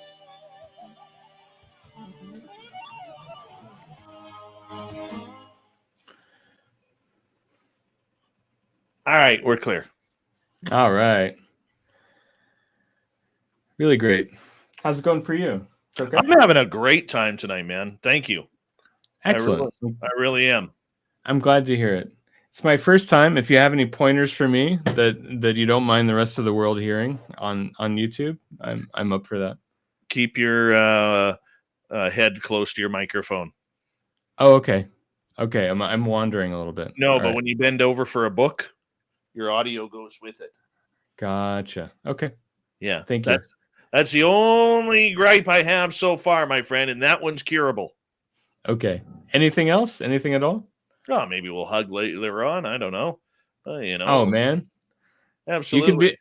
We can trade off being the big spoon if you want. Yeah. That's all right. Whatever happens. I mean. Hey, Mickle and a Pickle, good morning to you.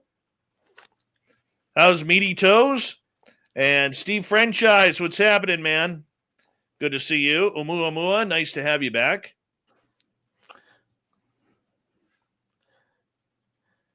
Oh yeah, we got a question here for you, man. Sure. This is going to determine the entire interview process tonight. What's your opinion on eating breakfast foods for dinner? I'm all for it.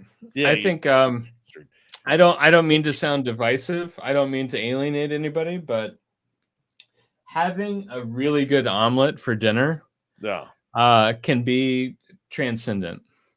It can make the difference it can make the difference of not just that whole night, but the whole next day. That's my opinion. You're a scoundrel. You're a scoundrel. Breakfast foods are for breakfast, man. Breakfast food. Yeah, look right there, buddy. Right there. Oh, Brossel, I'm sorry. Don't. Rot. I'm glad you. I'm glad you. Such a good guy too, and now we gotta end the interview. All because. Okay, I understand. I'm glad you didn't ask me about cereal, because that can be really divisive. Don't start with me, King. You're already pissing me off here with the breakfast. Son of a gun. I apologize. Thought we had. What's wrong with my booking team? What's wrong with my booking team? You guys know better, right? Yeah. Who let this guy in? Exactly. Ufologist, how you doing? And who else has showed up? Ed Parnell. There we go. Great to see you, Julie. Yes, the luscious Jules is here nightly. Oh, she's a great one. She's a sweetheart. Starlight, thank you so much for that super chat. Really do appreciate that. Great to see you, Starlight, Michelle, Water Lily, Kaiju, Chad, Jean-Baptiste, Paradox Fossils, all of you. Yeah, we got a good group going on tonight. Good group. What about a champagne brunch for 3 o'clock snack? Says Flippity Gibbets. I mean, I think that sounds great. I don't know if you're talking about 3 o'clock in the morning or 3 o'clock p.m., but 3 o'clock in the morning. That works. I think given the right circumstances and given the right company, both of those are decent possibilities. Grandpa Holland says, greetings from Australia. Greetings to you. Wonderful to see you. Thank you for joining us. Cosmic Fleur, great show. Thanks, Cosmic Fleur. Yeah, she's all right. This time I won't forget our break coming out here.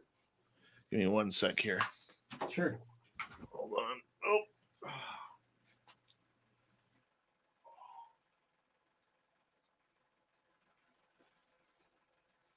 All right, there we go. Been staring at this thing on my shelf, and it looked like it was going to fall off. I had to push it back on. Yeah, sick people in our chat room agreeing with breakfast for dinner.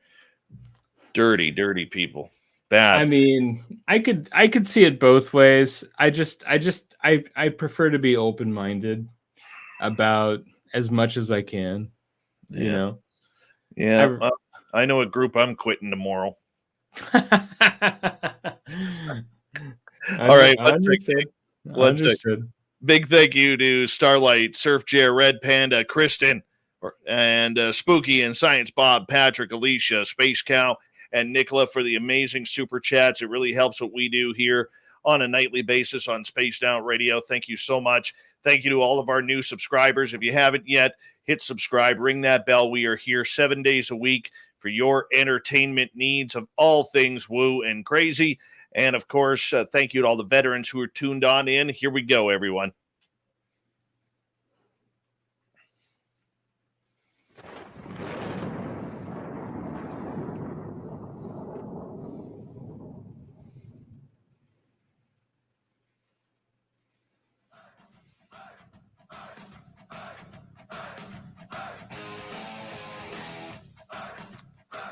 We passed the halfway point of Spaced Out Radio tonight. My name is Dave Scott. Thank you so much for taking the time to join us. Really do appreciate earning your listening ears. Want to remind you that if you've missed portions of this show or others, check out our free archives by going to youtube.com/Spaced Out Radio. do me the favor, hit that subscribe button. Our website is spacedoutradio.com. We have a plethora of features for you, including rocking out to Bumblefoot and reading up on Captain Shirk's SOR Newswire. Check out our swag as well. And follow us on social media, on Twitter at Spaced Out Radio, and on Instagram, Spaced Out Radio Show. We continue on with the experiencers here tonight from the Experiencer Group. Online, Jay King is with us. And Jay, we're just going to get right into it because, there's so much we need to talk about and there's so little time left as we only have you for another hour. It may seem like a lot, but it really isn't the way this show is going. I want to get into the fact that the last few years, we have seen groups like the To the Stars Academy and other researchers out there really push the fact that we are not supposed to combine extraterrestrials with the UAP or UFOs people are seeing. And we're like, no, you can't be hasty. Just because we see an anomalous object in the sky that is apparently clearly not from here doesn't mean that there are aliens flying it. Where do you stand on this little bit of a controversy that kind of excludes the experiencer part of the UFO phenomena? Well, thanks for asking. I think that there is an extraordinary chasm here where experiencers have been decentralized from these conversations for decades for no good reason. If it wasn't for the experiencers, this, according to me anyway, this whole field, ufology in general, the paranormal, it largely wouldn't exist because it only exists because people saw something and then they said something, right? That's the way that we hear about this stuff, whether it's Betty and Barney Hill or whether it's a decorated Navy pilot. We know about this whole field because we've either had the deep lived experience ourselves or we've heard about it from people that have. And so there has been for many decades a situation where it's been filtered. It's a game of telephone where you hear about it through researchers, or especially you hear about it from government sources, right? And there's of course an internal conflict that's happening because a lot of people recognize through things like Donald Kehoe's research or Leonard Stringfield's research or APRO, the Lorenzens, right? There's a long history of people that are pointing to the fact that people like J. Allen Hynek with Project Blue Book and others originally weren't coming at things from the best of intentions, right? That there's a situation that developed for a long time where government sources were trying to manage this stuff. And even to this day, there's this strange hangover that exists where people are led by like a laser pointer. It's as if people in ufology are a cat and they're being led by a laser pointer right back to the E-ring or wherever of the Pentagon. And I'm not here to disagree or agree with government sources in general. I'm here to side with the experiencers who are the real heroes of this situation. And this, one of the things here is that only the experiencers and the people that listen to them know how strange, know how weird all of this stuff gets, right? And if you ever even conceptualize what does a gray look like, right? What do any of these beings look like? Like, what is the situation of medical experiments? What is Whitley Strieber talking about? What were Betty and Barney Hill talking about? You didn't hear that from the government. You heard that from experiencers. Okay, so before I get to an audience question here, should we be trusting the government? Because when I got into this field almost 7 years ago, I was told, and every documentary I saw leading up to it was, don't trust the government on this one. They've done some shady stuff. They're holding the secrets. They're the ones who aren't telling us the information. Hold them accountable. And yet, all of a sudden, we're supposed to trust, and these are people I like, Okay, we're supposed to trust Lou Elizondo. We're supposed to trust Robert Bigelow. We're supposed to trust Harry Reid. We're supposed to trust David Fravor. We're supposed to trust Chris Mellon and Mark Werner and Marco Rubio and anybody else politically affiliated or alphabet agency affiliated, that they're giving us the goods on what is best for us in ufology. To me, I see that as a complete cover-up of the true narrative. How about yourself? I think that there's a lot of gray area there, in that there are some people that I've met in the short time that I've really been doing some deep work with this in the experiencer group, and before that with Richard Dolan's site and things like that, that there are some people that are deeply embedded in situations like this that have good intentions, and they maybe they had an experience, maybe they're just privy to things, and they try to work within the framework that they've got. And so on some level, I feel for them. I don't think that I don't feel that our government is a monolith that is completely unified. I think that there are a lot of people that work within it that are deeply conflicted or trying to do the best that they can within that framework. And that said, there's been obviously a lot of deception as well from a lot of corners. And so one thing that I do see in recent years is that there is a slow moving molasses like drip towards what, like a stranger, wider form of reality, right? And we can get there. I think what it comes down to is that a lot of people get really angry because they are only looking towards this source. They want quote unquote capital D disclosure, right? When they haven't even established what that means, right? Very true. That's always been a vague term. What is disclosure? Are we talking about Roswell? Are we talking about free energy? Are we talking about Zeta Reticulans? Are we talking about reptilian? There are so many different people that have so many different beliefs and so many different sources for what this quote unquote big D disclosure would be. And so when it comes down to that, it's like, okay, if you don't believe in the government in general, then why are you so hell-bent on trying to get them to tell you anything? Go somewhere else. Don't be so frustrated. Look at the books. Look at the research. Go somewhere. Don't listen to these people if you don't want to, right? Jay, I can totally appreciate that. But when you see people who for years have been telling you to stay away or hold the government accountable for this, hold them accountable for the information, hold them accountable for what they haven't told us, from Roswell to the Phoenix Lights. This is pre, Nimitz incident that we knew about. And I'm talking people such as your good friend Richard Dolan. I'm talking people like Linda Moulton Howe, people who have been on the circuit forever and making money off of this circuit through documentaries, books, cameos, whatever it may be. And now they're spewing the idea that, well, we should listen to Lou Elizondo. We should listen to Chris Mellon.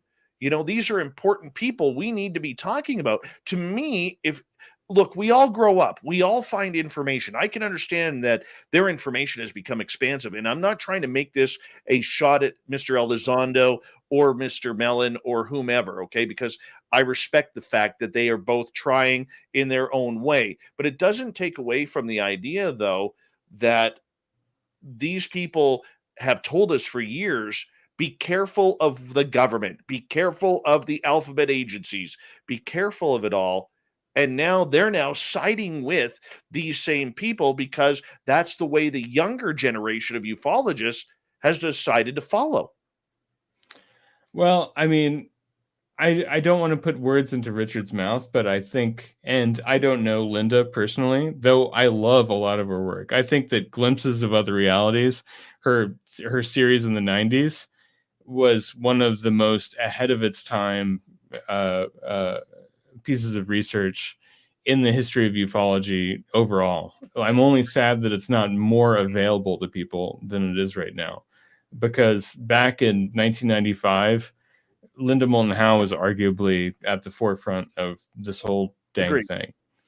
But Richard, there are situations where people, they just want to see toothpaste coming out of the tube. They True. want to hear what the line is, the government line. They want to hear that, and they want to work with that. And there's a coaxing that happens. And so there are a lot of people that don't necessarily believe these narratives or don't necessarily think that that's it, but they're happy to hear the toothpaste come out of the tube, and they True. want to work with that. And so there are people that I've known within this field that definitely are in that boat. And so they're happy to listen to whatever the Mellons or Elizondos are slip on a banana peel and disclose or something like that, right? Well, and like I said, I'm not trying to give a shot at Elizondo or Mellon, but I do think there is a very big controlled narrative going on here at this time. The experiencers, as we know, have been pushed out of the way for the time being. And I understand why from the people who I have talked to.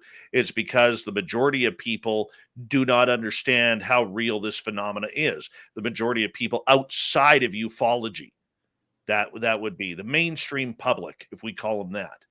All right. So I totally get that. And I can appreciate it. But you just can't have it one way or the other. And the idea that, man, there is this entire narrative going on that people aren't even asking questions about. I just hope that one day those questions come out, whether it's about what happened to you, Jay, or what's happened to me, because I'll be honest with you, I'm selfish. This entire show is selfish because it comes down to one question. Why me? Right. Yeah. Why any of us as experiencers? And why not other people? And I don't have any answers for that. And I'm sure that you probably feel similarly, where it's Oh, just true. For most, within the experiencer group, I found this to be true, that most people that have this deeply lived experience, unlike some of the people that have become famous in public for proclaiming themselves as experiencers, that may have greasy hair and have appeared on Gaia opposite, David Wilcock or whatever, Who could that? like, right. There's a lot of other people that have this deeply lived experience. And most of those people, they don't have answers. They just have bigger questions, like you and me, All right, let's get to Bio's question here. Do you think aliens have anything to do with our advancements in technology in the last 40 years? If so, do you think there are our human minds could keep up? Yeah, that's a really interesting question, Bio. I do think that is probable. I think it's possible. I've done a lot of the research and reading, as I'm sure you have, that, the idea of these crash retrievals, things like that. And it's not unlikely that places like our national labs may have some of this, have worked with some of this stuff or speculated from what they've seen. Even if, say, if you don't want to do the thought experiment or don't want to do the possible reality of crash retrievals or things like that, there's also the idea of what do the experiencers see? What's been reported? in terms of things that our technology doesn't have, even in terms of light. People will get on board these craft and there'll be ambient light that doesn't have any source, right? Even just that is kind of an actionable piece of data that people can try to logically work back from and deconstruct. And I think that it's highly likely, if not completely probable, that has happened in certain situations, for sure. I want to ask you, and this is recent controversy, and we might as well get it out since we're kind of going down this road. Demi Lovato has recently come out as an experiencer, which I think is phenomenal. It opens up the door to 115 million followers that she has in a very important conversation about the phenomena and, as we are learning, her personal experiences. But she kind of, in my opinion, threw a little bit of a wrench in things recently, where, without even asking the aliens, saying that we should not be using the term alien anymore to describe aliens because it's derogatory to aliens. I'm curious your thoughts on that. Sure. I think that's a great question. I think one thing here that often goes unappreciated is that, we are 4 years, about 4 years after that front page New York Times story, the ATIP story. And before that, a lot of the media narrative in ufology was pitched directly to our doorstep. It was for people like you and me, right? And now we're seeing stuff from like TMZ. We're seeing stuff from Demi Lovato. We're seeing material about ufology and these big mysteries that are pitched at people like our younger sisters. They're pitched at our nieces and nephews. They have different demographics than we do. In a lot of ways, that's awesome. The world would probably be better if we had bizarre reality shifting media thrown at every demographic that exists, honestly. And I think I understand something Demi Lovato's maybe trying to get at, and that's the idea that maybe on some level, we're not always on opposite ends from other advanced beings, what may be extraterrestrials. I totally understand and empathize with the idea that even just as a thought experiment, it'd be good to find ways that we can relate and find commonality with beings that don't look or quite act like us, like humans, right? And at the same time, I understand that there are these big fundamental shifts happening. There are a lot of people like myself when I was younger, people like you, maybe in certain situations, people I meet each week on the experiencer group that have had really difficult and traumatic situations happen. It's an inconvenient truth, right? I don't want there to have been situations where I was taken out of my bed against my will in the middle of the night. But that's exactly what happened. Would I have preferred a 100% 24/7 hands across America feel good moment that lasted forever? Absolutely. So I get when people like Demi Lovato or others like Demi Lovato are out there having these semantic debates. But there are these even deeper and more immediate issues out there. Like, why are they taking people in the middle of the night? Why do I have to be worried about offending them when they're abducting me against my will? Right? And then there's also another level where, from the work that I've done with the experiencer group, seeing almost 1,000 people come through at this point already, to know that some people encounter great, encouraging, helpful, positive beings. Some people encounter other beings and have a great time. There have been times when I myself have had my mind completely blown in an amazing and pretty positive way. So there's an issue to keep in mind here, keeping an open mind, realizing the universe or the multiverse is vast, realizing there are probably a lot of beings and they probably have at least as much variety as we do in personalities, and trying to get from that point.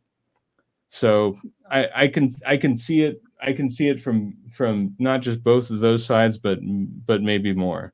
I get where Demi Lovato may be coming from, and I also get that there are deeper, more fundamental shifts happening that don't have to deal with these kind of semantic language debates. Does that make sense? And I think that's a very good way to put it all. My thing is this, everything changes, language changes, it's formulated throughout centuries. We have new words coming out all the time. We have new definitions, new meanings. It's ever evolving, which I think is fantastic and proactive. That being said, I also look at what I look at from a UFO perspective and from an experiencer perspective. I wonder if making an issue out of the word calling aliens is something we need to be worried about, like you said, because when the mainstream public now looks at this, and I've seen some of the heinous comments that have been put on Facebook and other social media sites regarding her comments about don't call aliens, it's derogatory. But last I checked, Auk and Jock Zeta Reticuli have not come down here to tell me what I'm supposed to call them.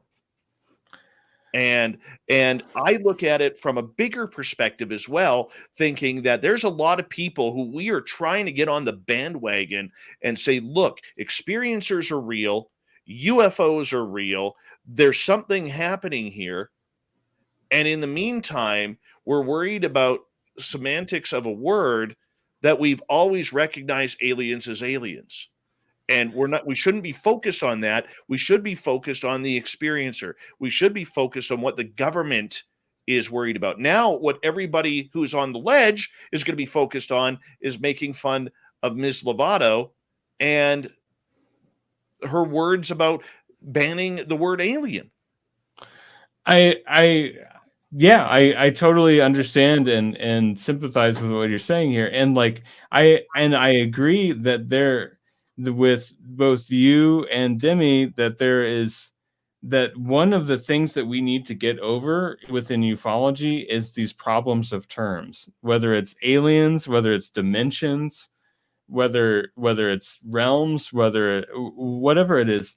There are a lot of situations where we become encumbered, where we become log jammed within our conversations because we don't do the very, very basic kind of college level situation of agreeing with what a term is. Like what's a cup and what's a glass? What's a log cabin? What's the definition of is? These kinds of things. Like they actually mean something. There's something there. Like science only happens because there's study and then there's an agreement of what those terms are. And so in that way, maybe there's a bigger question of saying, as people that are involved in the paranormal and ufology, can we look at these terms and agree to some stuff so that we can get past that and get to some deeper truths here? I agree with you. And that's a good way to put it and end this segment. Jay King from the Experiencer Group Online. When we come back, we'll continue the experience talk. We'll take some of your questions if you're in one of our chat rooms or on Twitter. All about the experience with Jay King, the Experiencer Speak. Hour 3 of Spaced Out Radio continues right after this.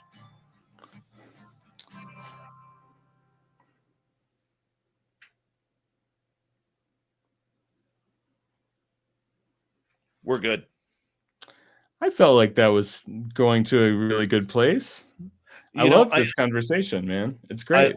I love the other side of it, though. And my good teammate, John Hudson, here in SOR, he opened my eyes out because being Canadian, okay, look, there's racism here. Of course there is, but there's always most of us just shovel it away. Okay, that's not what we do as good Canadian kids. We're a multicultural society here, and a lot of families that I know, and including my own, are multicultural, and that's kind of the way it is. And I understand. John opened my eyes to something yesterday when we were talking, And that was, look, where he grew up in California, the term alien is offensive because of illegal aliens and because of undocumented aliens. And I get that. And I empathize with that. And I could see where that would piss a lot of people off. And maybe we shouldn't call aliens aliens. But, and I'm not trying to justify here, but when I say the word alien, I don't think of people. Okay. Right. I think of big black eyes, a giant gray head, or a mantid being, or whatever it may be. I don't think of people as that. Okay. And look, I understand there's a lot of tension on both sides of the border. You know, I mean, we get that. And I'm not trying to politicize this or anything, but John really opened my eyes to that. And that was something I hadn't thought of in regards to it. But I mean, it does make sense that if you grow up in one of those border towns and you're about people, that Yep. and you don't care where they're from, you're just about loving people, which is a good thing, man. We need more of that. I get where it would be offensive, but I don't even think of that though. You know, I mean, that's the problem. I just can't turn my brain on to what she's saying. I totally get that. And I think at the same time, along with what you and it sounds like John are saying, it's like, you know, the idea of the much mythologized Nordics, right? These other non-human humans, right? Yeah. Are they aliens?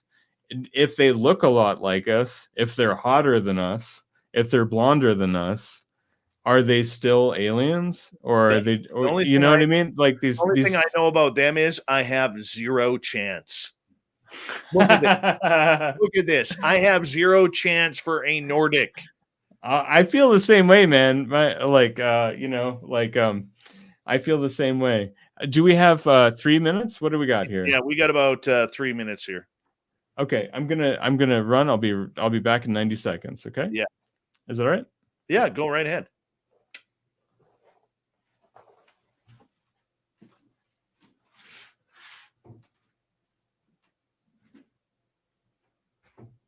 Jason Pearl, how you doing? Welcome to the show. Magnus Vermagnuson, good to have you back, buddy.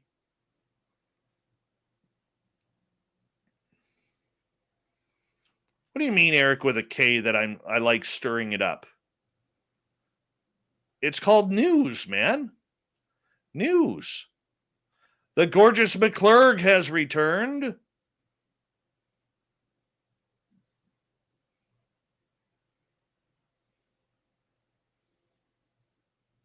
Kira's a Nordic.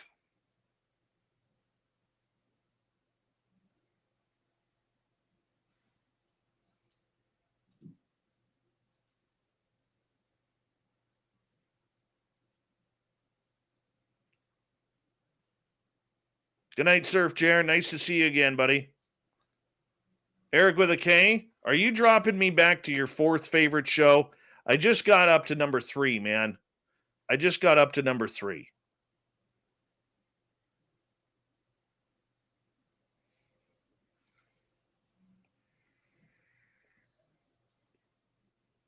Apparently, Ivy Gold is a Nordic too.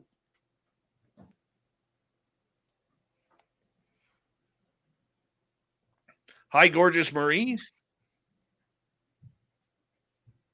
I want to say a big thank you to Starlight, Surf Jer, Red Panda, Kristen, Spooky, Science Bob, Patrick, Alicia, Space Cow, Nicola for the amazing super chats tonight. Really do appreciate the love and support that you guys have for us. Mandingo, how you doing? Good to see you. And want to just say a big thank you to all the veterans who are tuning us in, checking us out, and hanging on out. You always have a safe home here at Spaced Out Radio. And a big thank you to all of our regulars out here who were having a good time. You know, we appreciate it. There's the gorgeous D Ocean Swagger. There she is. The stunning L Pepper has returned.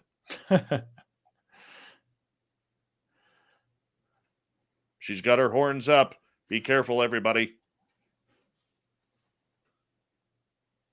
You know what the sad part about it is? There's probably going to be somebody who turns our comments about that into just absolute flavorless filth. I hear you, though. You're just trying to appreciate people on their level, and you give them the wonderful adjectives and adverbs that they deserve. That's what I hear, anyway. But you know, I'm a newbie. Hold on, buddy. I don't know. Hold on.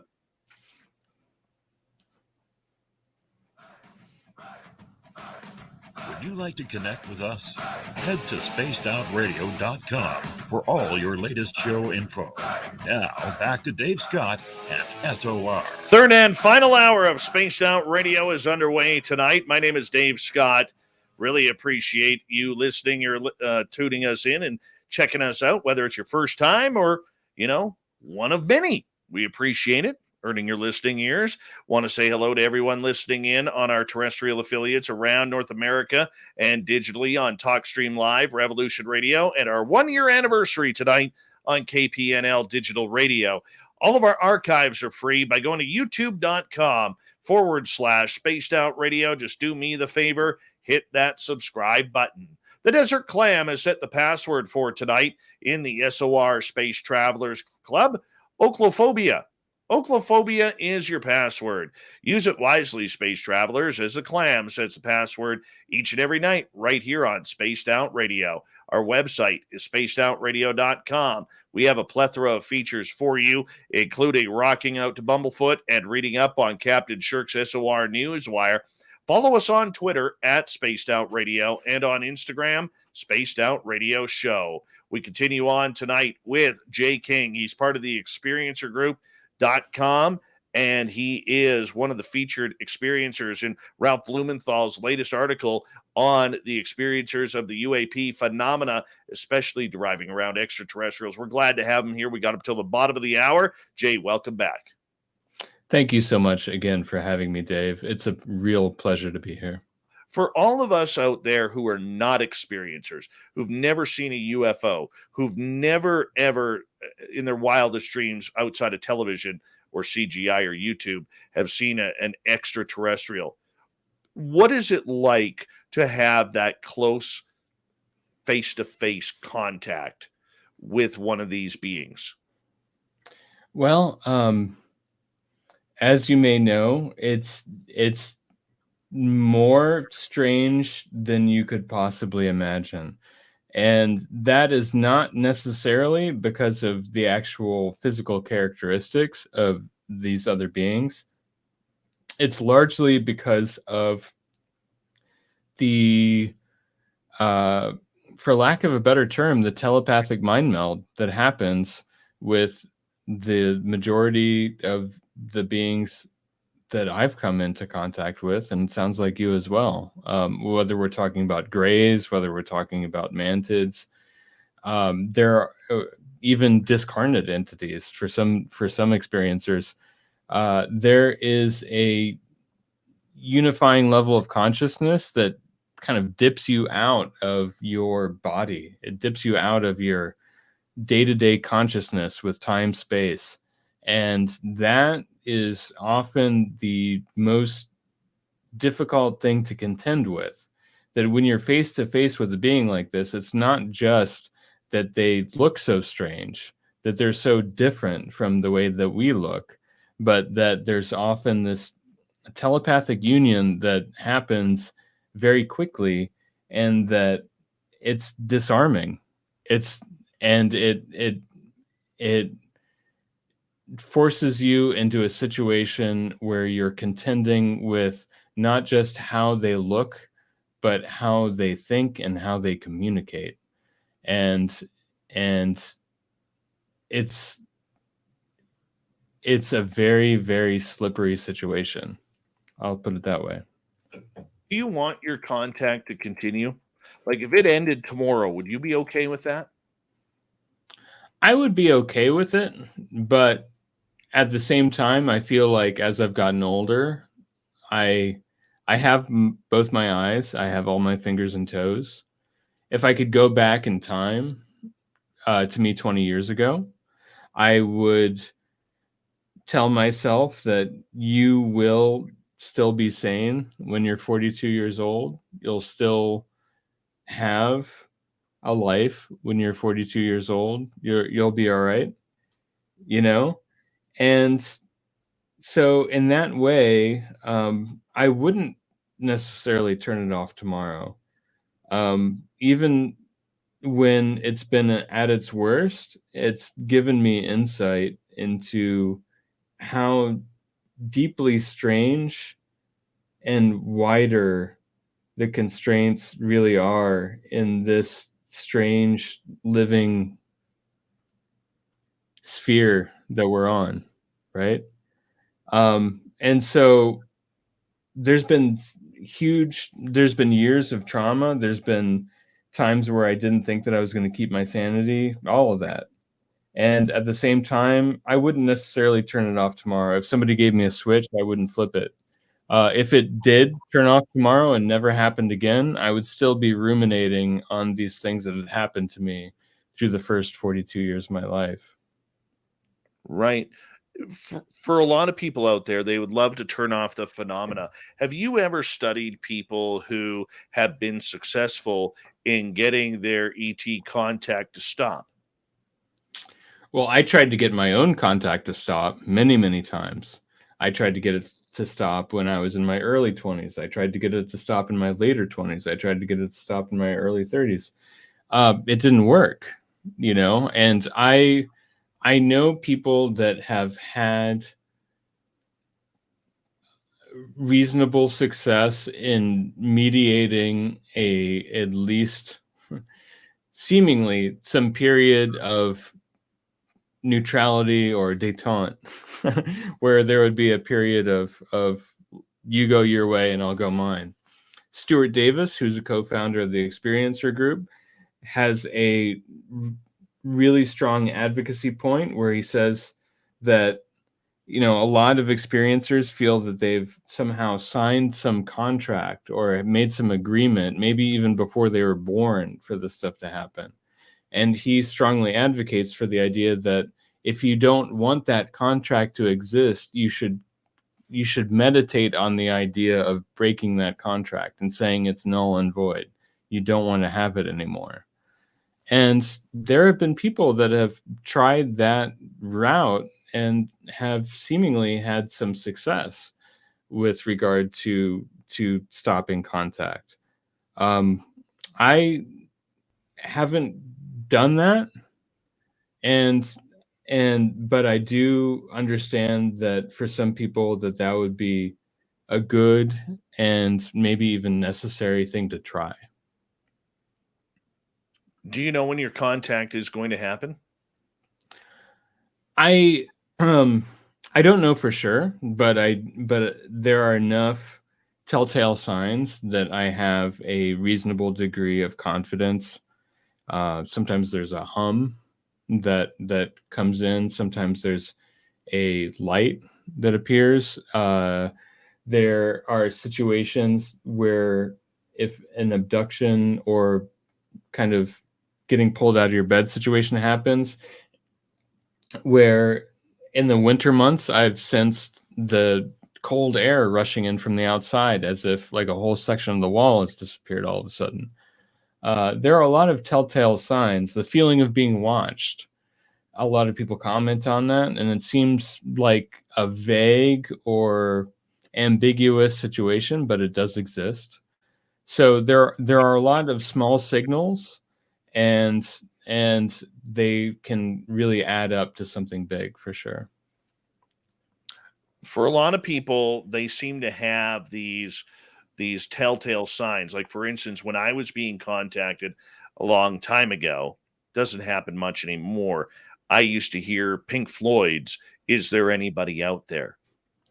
My friend Samantha Mowat, doesn't matter whether it's 30 below outside or 30 above, she will, and that's Celsius, not Fahrenheit. She will see blue butterflies. That's how she knows. You say you got a hum. Do you think that they put these little recognition pieces in our head to prepare us or our bodies for what is coming that night or within days? I think that that's a very likely possibility. I don't know for sure, but I've seen enough cases. I've compared notes with people like Mike Clelland, for example, the author of The Messengers and other books, who has examined the connection between these situations that seem like screen memories, like with owls or deer and things like that, and how they seem in retrospect to reveal deeper situations that are much weirder than having a 4-foot white owl show up in your bedroom or something like that, right? And so I've listened to a lot of accounts like that, and I think that there's something there where there are a lot of situations where it seems like some of these beings are trying to ring the doorbell in a way that is uniquely understood by the individual, where on some level we feel like we're not being contacted, and in another situation, on another level, we are being contacted in a way that could only be with us. And there's an element of translation that sometimes has to happen. And it doesn't necessarily mean that there's the best of intentions out there, but it has to do with a level of communication. And it does seem to be there for sure. I agree Couple with of you. couple of questions coming from our audience here in our Sure. YouTube chat room. Nicola is asking, do you think some people get addicted to contact and want it? Yeah, absolutely. Yeah, I've seen that myself. I've seen that around me. If there are people that have had these situations, and sometimes they feel that these anomalous situations mean that they're on the right track with life. And if they don't happen for a while, some people feel that it means that they're somehow adrift or something like that. And I don't necessarily agree with that. I think that it's a blessing to have periods where you can get grounded and put your feet on the floor and get a decent night of sleep, you know? And I also understand how these deeply strange scenarios could get to a point with some people where they would want it, just as people want to go back to non-ordinary states like ayahuasca or LSD or even marijuana or something like that. It's like a natural high in a very, very different way. So I understand it. I empathize with that, but that's not me myself anyway. All right, Kaiju wants to know, what do you think or feel that they have chosen you for contact? I appreciate that question, Kaiju. I have no idea. I don't know. I know that it doesn't exist. It seems like there are clusters of data where it exists in family groups, and without going into detail or breaking family understandings, there are other people in my family that have had situations not unlike mine. And so it does seem that there's a situation of lineage that is there. But so I don't think that it's just me. I think that it becomes a wider situation of family situations. And one thing that I will say is that there is a strange data point where people that have family lines where an ancestor has been involved in the space program or confidential weapons programs and other similar situations where it seems like there's a stronger than chance likelihood that some of those people might become of interest to other entities for some reason. And so I've seen that in private groups where, like, if there's one common denominator among grays and things like that, it might be something like that. Have you ever been contacted by Men in Black or had your experiences lead down the road of My Labs or MK Ultra? It's hard to say. Like, a lot of my situations have been really fragmentary, but without going into extreme detail for the purposes of not weirding people out too much, there is something there's something very, very serious and notable about the idea that some of these beings are interested in our reproductive systems and our biology, and they're, what Dave and I were talking about before in terms of aliens versus non-human entities and these kinds of semantic debates. They become a little bit trickier when you think about the idea that there could be humans that don't really exist within our day-to-day communal framework, our day-to-day reality, that there could be another form of humanoid being or intelligence. We've got about 6.5 minutes left with you tonight. I want to say a big thank you for a great show so far. We're going to continue on with some audience questions. Elle is asking, do you think tech CEOs go to Burning Man to secretly make contact with aliens every year? That is a great question. A fantastic question. I mean, they're probably there for a different form of contact than alien contact, from what I've seen of Burning Man situations, but I don't really know. It's a very some people find that a deeply sexy situation, things like Burning Man. That's not me. I don't want to be in the desert for 8 days without a way to shower myself, but that's just me. Neither do I, but you know what? We may have to go to find the ETs. We may have to go. And well, I think, yeah. Hey, it's science. It's science. Going to Burning Man to find aliens is pure science. We can write this off. I mean, one thing that Elle's really trying to get at here, I think, is like, does Elon Musk know more than what he says? And I think the answer is almost certainly yes. One of the big debates leads to Flippity's question here, and that is, where do you think they are coming from? If you listen to Elizondo, if you listen to Mellon, if you listen to some of the other brain trust in this subject, they allegedly have no clue. They're not sure if it's from the future, if it's from another dimension, or if it's from space.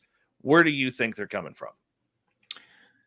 I don't have a concrete answer about that. However, I do recognize that from my experience and from the experience of others that I've been in contact with, other experiencers through the experiencer group, etc., that there does seem to be some interpenetrating level where often some of these beings seem to be able to blip in or portal in or be meeting us in some kind of halfway point and then able to somehow blip out, as if we exist on a certain FM radio station and then they exist on another FM radio station. And so from my experience, I don't know where they come from, but I think that a lot of them probably natively, at least when they're around here, seem to somehow be able to reside in a level that is a little bit separate from ours, where it does seem that we're maybe on 97.9 and they're on 99.3, for example. And that gets back to what we were talking about before with Demi, where it's like this problem of terms. So is that a dimension? Is that a subtle realm? What is that?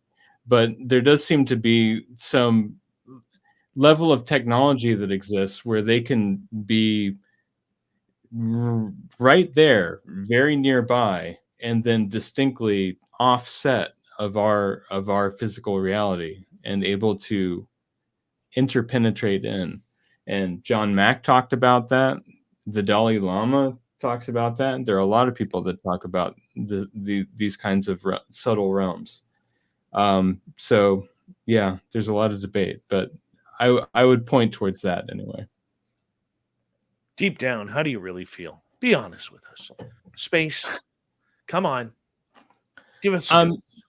I mean, I think that there's probably, I mean, space is vast, right? So I think that there's probably some beings that are definitely coming, probably from some other planet in our conventional understanding of space, and then maybe when they get here, they have such a technological advantage that they're able to maybe phase into some, you know, higher vibration or some other level to be invisible to us or something like that in a way that we can't understand.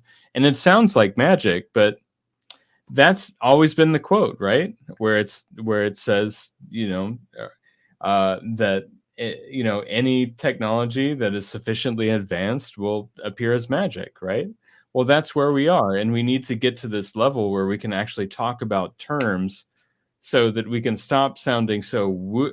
You know, there's a lot of stuff within quote unquote woo that actually would be nuts and bolts if we maybe just thought 50, 60, 100 years ahead of where we are right now. Very true. You know? Yeah. Very true. I'm going to have to skip the final question for you tonight and get right to it because we only have about 90 seconds left. And Sure. Jay, I want to say this has been an absolute pleasure to have you on the show tonight. I hope you had a lot of fun, and I hope we really did you justice with a lot of interesting questions regarding the phenomena. And thank you so much for coming on Spaced Out Radio tonight. What a pleasure to meet you. Oh, I'm so happy to be here. I'd come back anytime. And there are so many more questions and thoughts to ponder with you, Dave. I really like speaking with you, and your audience is great. It's great to be here. Thank you. Do me a favor in 60 seconds. Tell everybody where they can find the Experiencer Group. Sure. On our website is www.theexperiencergroup.com. You can find us on Twitter at For Experiencers, FOR Experiencers. You can find me on Twitter at JCKing78, I think it is. And yeah. And if not there, just go into Google and put in the Experiencer Group. You'll find us. We also have a YouTube channel where we've been posting our roundtable discussions, like with Ralph Blumenthal and Mike Cleland and the Experiencer, and recently the Experiencers, all of the Experiencers from Ralph's article. So get in touch with us if you'd like. Join. You can always get a free month trial with our group, and it's a and if you continue on, it'd be great. Dave, it's great to be here, and it's great to have a space for experiencers to be able to share and learn and grow together. So much love, my friend. Jay King from the Experiencer Group. Coming up next, I'm warming up the Magic 8 Ball. We're going to get psychic on everybody here. Get your questions ready if you're in our YouTube chat. We'll get to it right after this on Spaced Out Radio.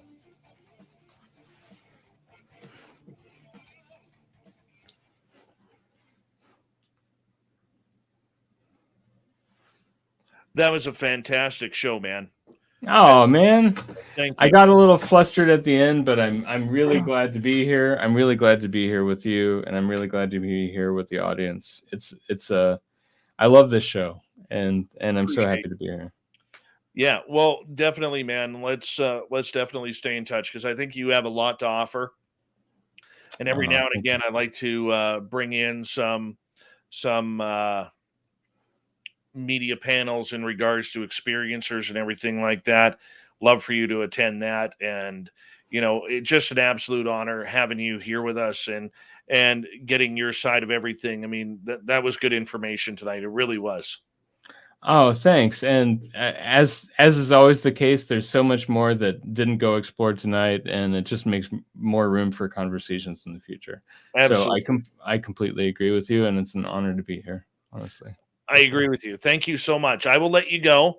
I got to warm up the 8-ball because if it's not heating up, it gets a little cranky. Stick around. I mean, I know you're in our chat room every now and again, but stick around. We'll shake it on up and see if we can find out whether it's aliens or not.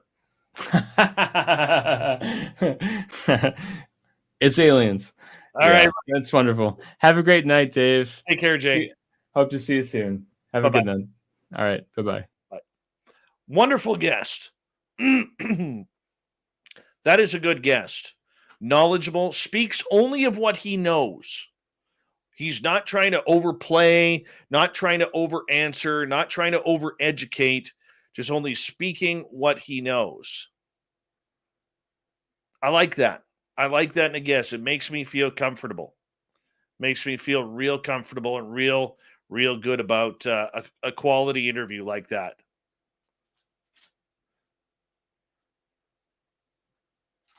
That was good stuff. Very good stuff. I'm going to keep their website up here for a little bit if you guys want to join up. TheExperiencerGroup.com. Ooh, Lauren had a little bit of a crush. He was fun to look at, and I like that. She's never said that about me. But that's okay. He is a good-looking guy. Good-looking guy. Nice hair. Good teeth.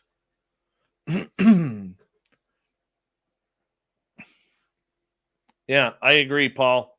No BS. No BS. You're very welcome, Kirsten, and you're more than welcome to come hang out with us. We are here 7 days a week.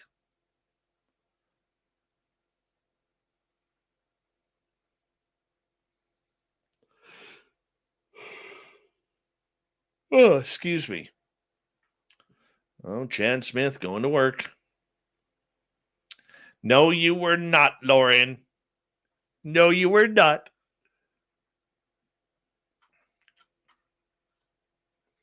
Mm-hmm.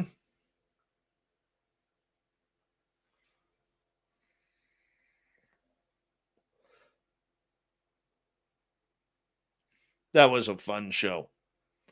Fun show. Really enjoyed that.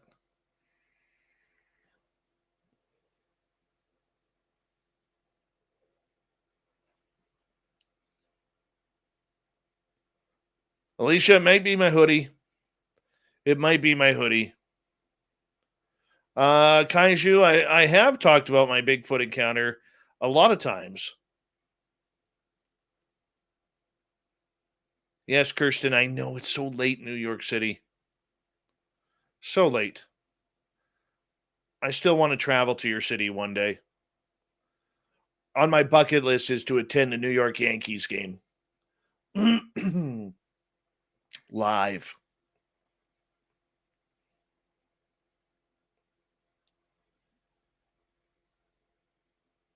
We got 1 minute. All right, start to put your questions in now, if you don't mind, for the Magic 8-Ball. We will get to that.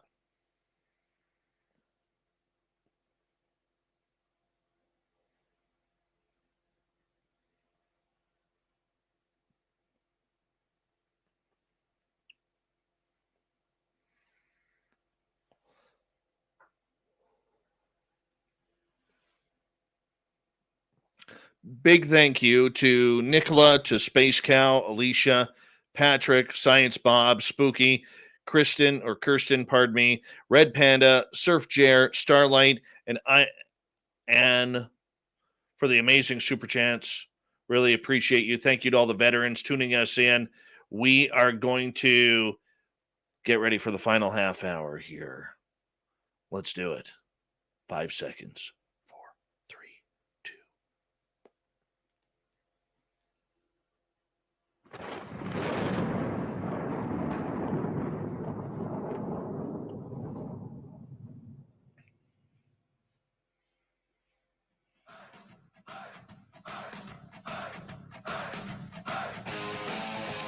We've rounded third. We're heading for home tonight on Spaced Out Radio. My name is Dave Scott. Thank you so much for taking the time to join us. Really do appreciate earning your listening ears.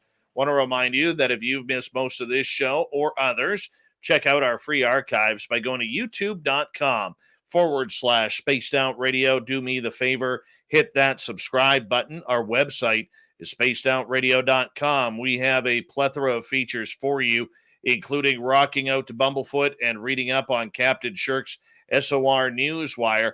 Follow us on Twitter at Spaced Out Radio and on Instagram, Spaced Out Radio Show.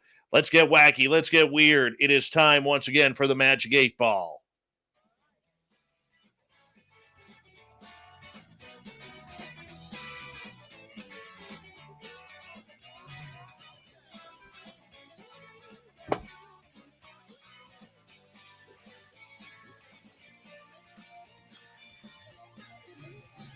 All right, we're going to take questions from our audience here. Well, the old Magic 8 Ball, as we try and figure out some psychic connection and tell us, what does our future have? This is exploratory scientific phenomena happening here right now. We're going to start with our listener, Skip to Malou, who is asking, Magic 8 Ball, will my neighbor lose his job? I don't know why. I don't know what this is important for, but apparently that's a question. Not today, Sheriff. Not going to lose his job. Now we'll see if it happens. You'll have to update us on that one, Skip to Malou.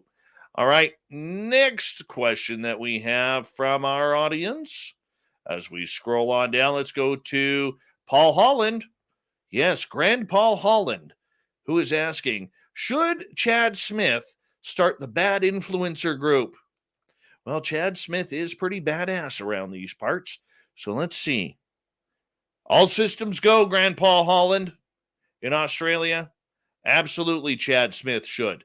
And why shouldn't he? He is an influencer on his own. The man has T-shirts available with his likeness on them. Gorgeous Teresa from California is asking, Magic 8 Ball, will there be a Vegas trip with Spaced Out Radio? The answer is not today, Sheriff. Of course not. But good news, there are rumors, and we'll fill it out in the news, that the border could be opening very soon, like next month. And then we could start the planning.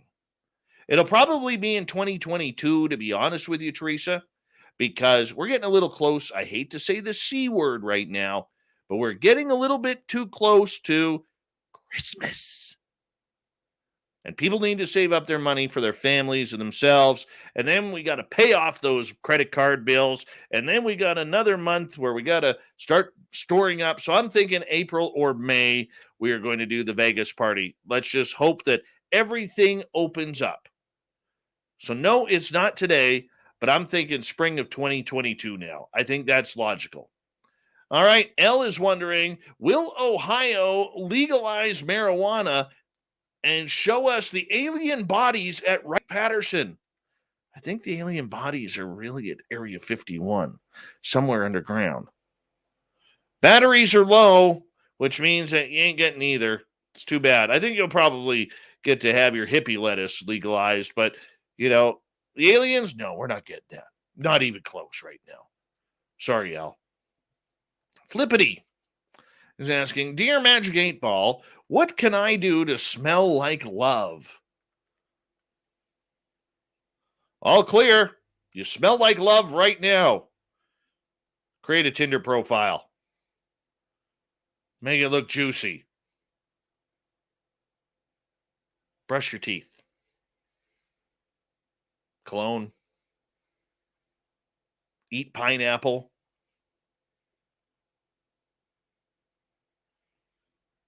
Yes, pineapple. All right, Spooky is asking, Magic 8 Ball, will the Los Angeles Dodgers win the World Series again for our buddy Fap? Let's see here. Out of fuel, try again later. That means the Dodgers will not win the World Series this year, and they shouldn't because my Yankees are out, and I'm just upset about that. Giving bad juju to the rest of baseball. As long as it's not them stinking horrible, ought to be tossed out of the MLB Boston Red Sox. All right, Nicola's asking, will Dave ever put together a Dogman roundtable? Not today, Sheriff. Very negative Magic 8 Ball today. Very negative. What? It's not happening today, but it is something. You got to find the right people. That's the thing. Got to find the right people. We'll look into that, I promise you. Starlight wants to know, Magic 8 Ball, is Queen Elizabeth alive? You know, there are people who live into their 90s, right? Of course she's alive. And no, she's not a reptilian. Well, Magic 8 Ball says, don't count on it. Are you being snarky right now, Magic 8 Ball? The answer is... Reply hazy, try again. Oh, I can see the Magic 8 Ball starting to play some games here. All right, Zero Cool is asking, Magic 8 Ball, is Luis Elizondo remote viewing me while I'm in the shower? And the answer is, you may have my pity. I don't know what that means, but if he is, you have the 8 Ball's pity right now. Doesn't sound good, does it? All right, D. Swiger wants to know, will we really have a dark winter? It does seem to be getting darker earlier this year. Like, normally, there's still some daylight around my area around 7 o'clock. Not this year. I don't know what it is. All right. Reply hazy, try again. Magic 8 Ball is not very cooperative. Come on, we're trying again. Sensors read no. Sensors read no. Go Teresa wants to know, is Tom Hanks alive? Sensors read no. Magic 8 Ball is just being negative. What's so negative today, Magic 8 Ball? What's that?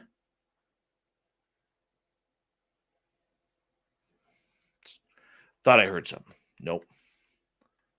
All right. Alicia is asking, all the way from the lovely state of Texas, is this huge orb that is following me everywhere extraterrestrial? Magic 8 Ball says, ask again later. Boy, what an attitude. You know, we have a segment on this show, man, that we need to do here. You've been sitting on your ass for like 2 weeks. So we had Vancouver last week. And that's the kind of answer you're going to give? Oh, man. This thing needs some, like, sage or Palo Santo wood or something. Is there a curse on my Magic 8 Ball? Answer is, not today, Sheriff. Are you just having an attitude today, Mr. 8 Ball? Answer is, you may have my pity. All right, so we got sarcastic Magic 8 Ball tonight.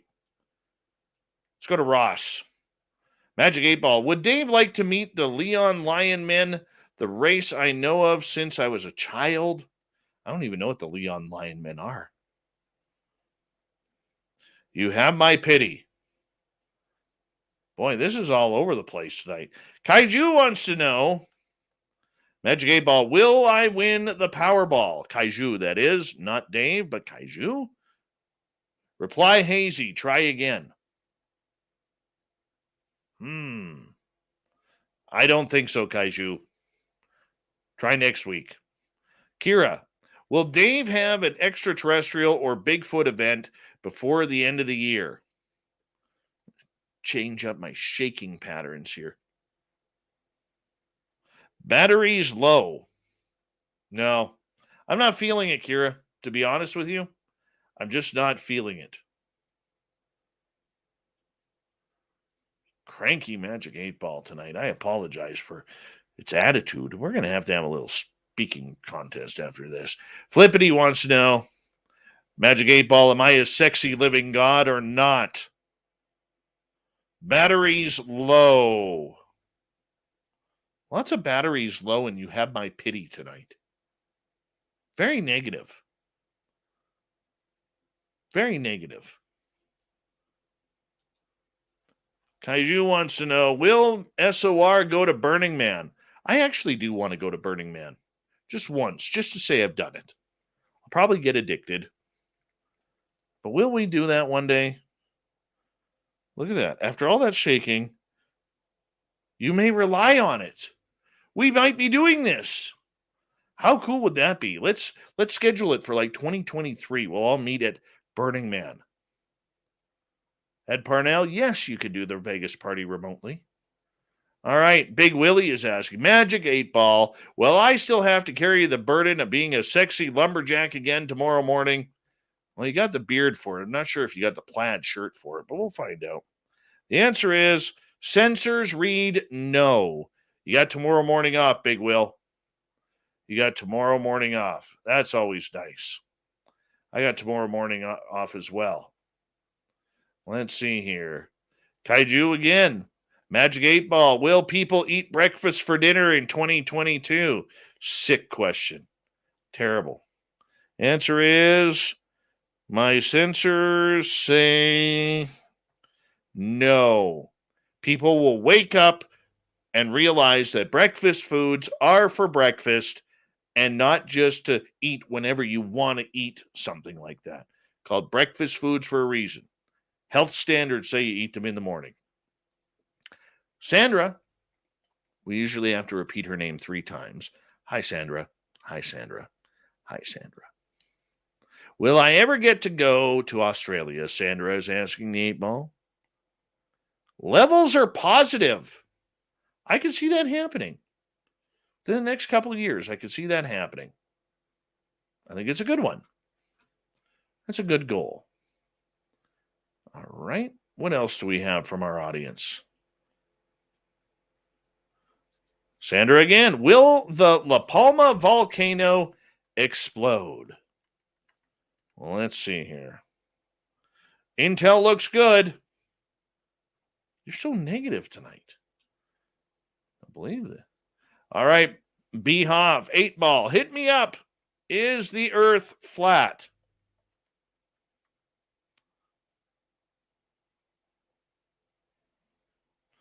All clear. Which means possibly. We don't know. We don't know. All right. Nikki, is Magic 8 Ball, is Demi Lovato being guided? Answer is all systems go. Of course she is. She's got handlers. She's got handlers. Pardon me. They have handlers. They have handlers. Chad Smith, will Dave Scott hire me as a full-time employee so I could quit my job and be the official SOR mascot? Oh, I'd love to. I'd love to. Answer is keeps going on the end. Come on. Out of fuel, try again later. As in, not right now, Chad Smith. We need about 100 more radio stations and about 500,000 to 1 million more subscribers. Let's see here. All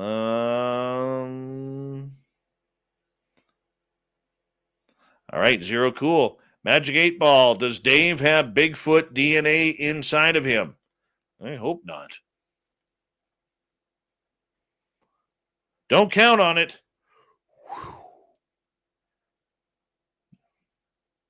I'm a free bird. I'm a free bird. You know what? I think that's it. I think we're good for the Magic 8 Ball tonight. It's awfully cranky. It's not playing very fair. I think we're going to give it a rest. Get right to the news.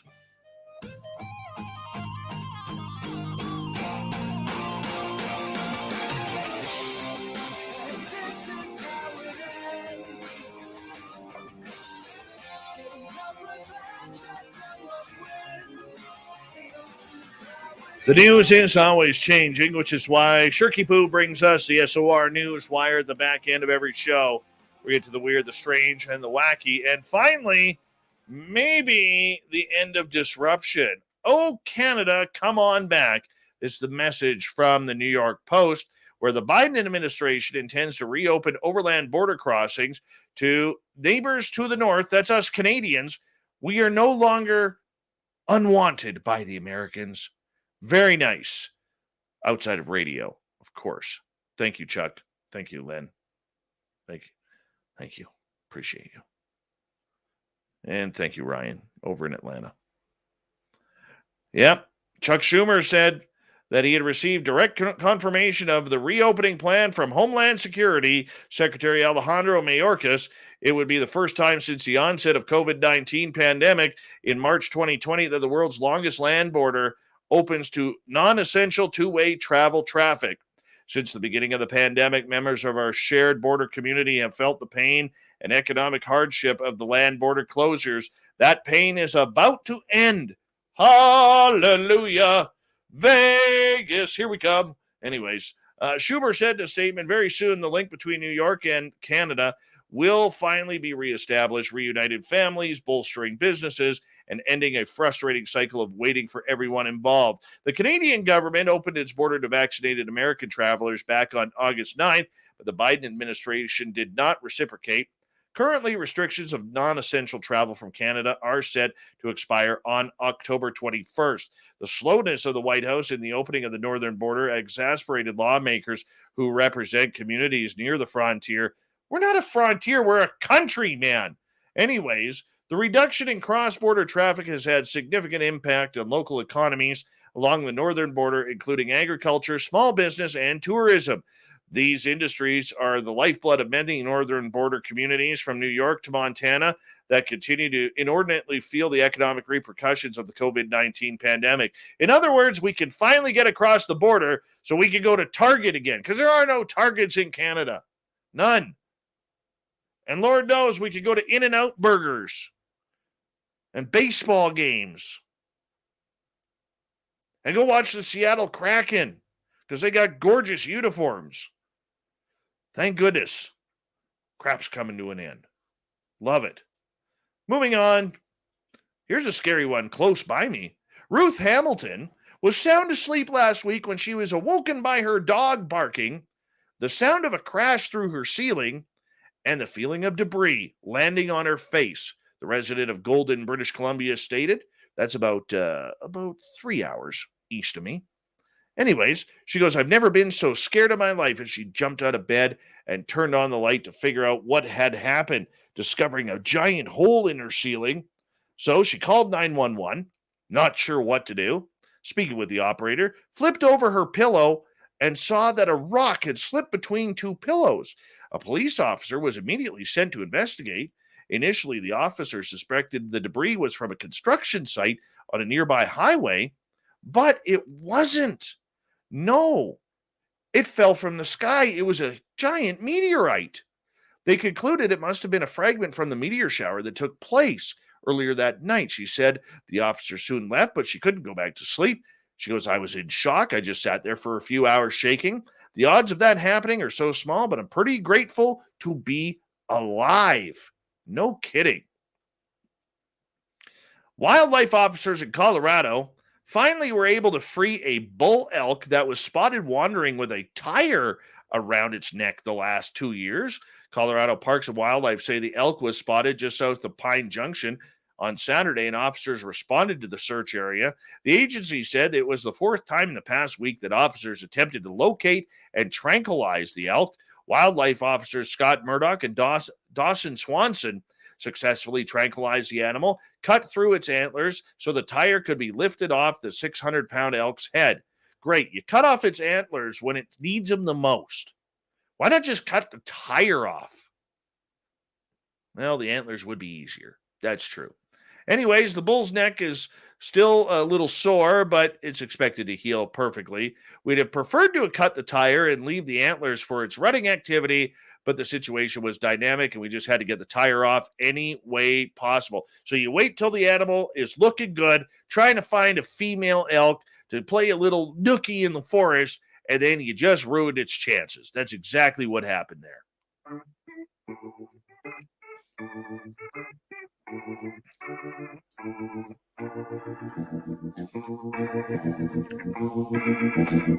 Thought of the Dave happens every night at this time, where we ask a question on our Facebook and Twitter pages.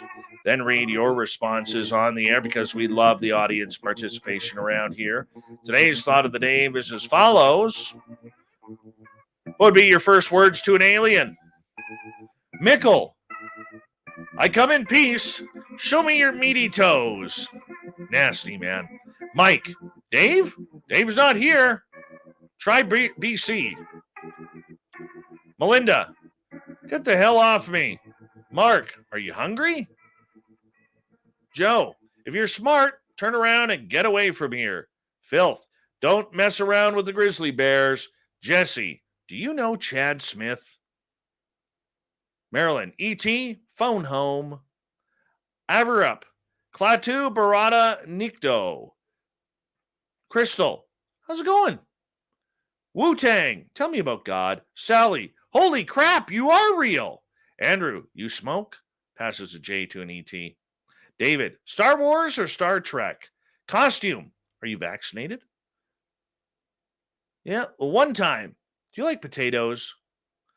Strafe, do you know how much you corrupted Mork? Damn you, Orson. That's funny. That is funny. Nathaniel, Carol Baskin. Andrew, do you like sharks? Gail, Dave Scott's in Canada. He likes you. I do not. Now point your ship north and get out. Shirky Poo, always with the strong words against the aliens. Thank you to Shirky Poo, everybody playing along in the thought of the Dave, the great news, and of course, everyone participating in the Magic 8 Ball, and Jay King talking about experiencers. We got Mr. Ron Bumblefoot Thal rocking in the background with Little Brother is Watching. Bumblefoot is the official music of Spaced Out Radio, rocking us in and out of every single show. Get your horns up for the guitar god himself. Special thanks to everybody listening in at home, at work, in your cars, wherever you may be. Thank you to everyone in our chat rooms tonight, YouTube, Twitch, LGAB, Revolution Radio, Spreaker, Facebook, the Space Travelers Club, and on Twitter at hashtag Spaced Out Radio. Remember, this show is copyright by Spaced Out Radio and SOR Media Ventures Limited. Thank you so much for choosing to share your evening with us, because together, my friends, we own the night. Mr. Bumblefoot, we need a favor. We need you to take us home.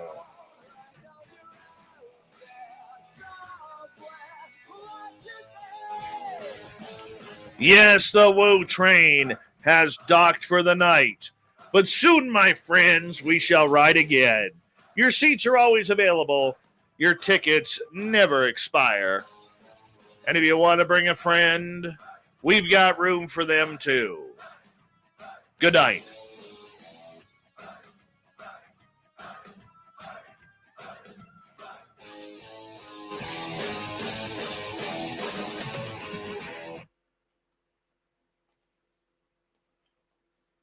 Hey, Ozzy Rob, how's them ham hocks doing?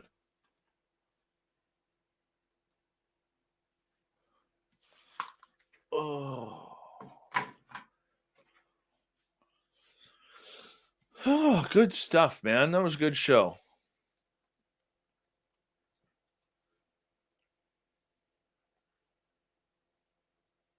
That was a good show. Why the sax to the end now? Because I wanted something different. I like jazz, and I thought it would go along great with the kind of the end, you know, where you just kind of bring it on down, because the whole show we're trying to pump you up and keep you there, and you know, and then it's over. We could just relax, go to bed, chill out, make it happen.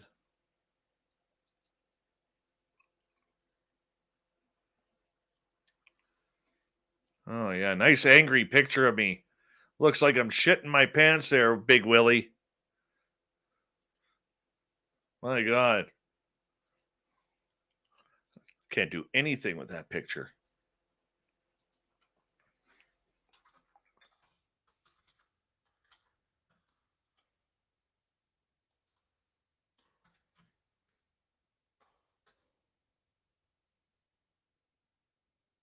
My goodness, man. Make me look like I'm just trying to crap my pants. I know. I get it.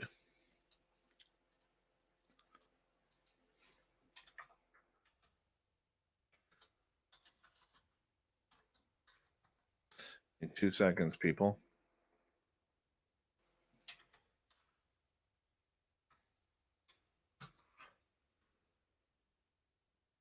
What are we doing right there?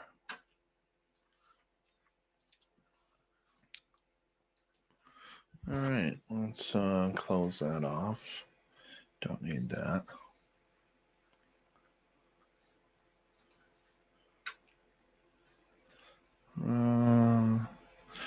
That's right. Peppa and Todd signing autographs here momentarily.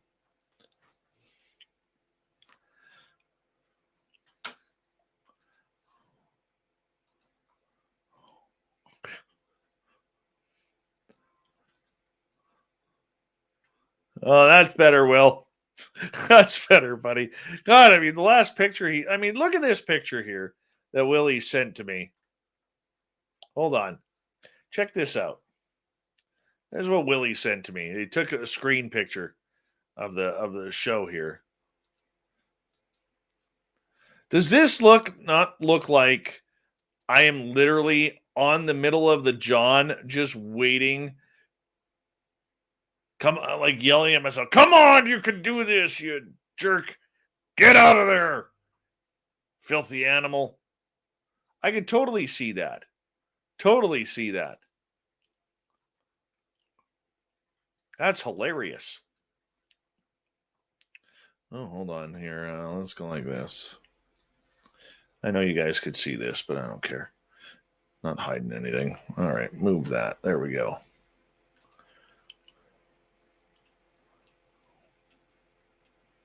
Hey, Fapster. Wow. Dave, you could crap your pants. It still would look better than that sweater you're wearing. Holy cow. Just coming in swinging tonight, eh, Fap? My goodness. Did your Dodgers lose again? Holy cow. Fap just giving me a 1-2. How do you do punch there? Come on, what am I doing here? Normalize.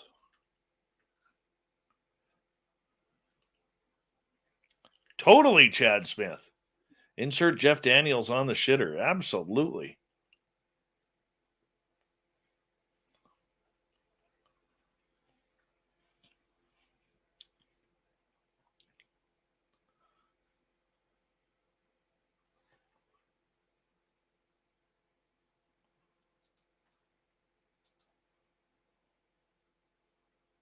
That's exactly it, man. Exactly it. Thank you, Chad Smith. Appreciate the love. And I would agree with you.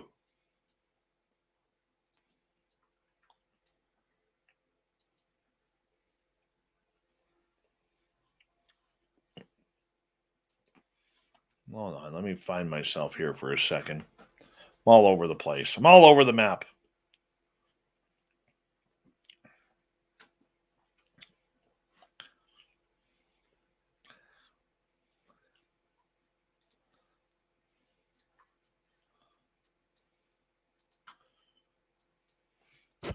There we go.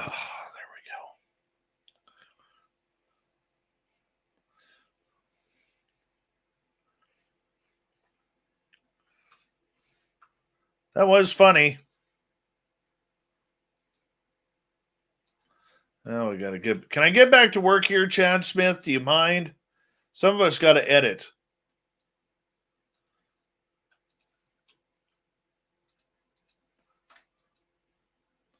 And let's go here. SOR1.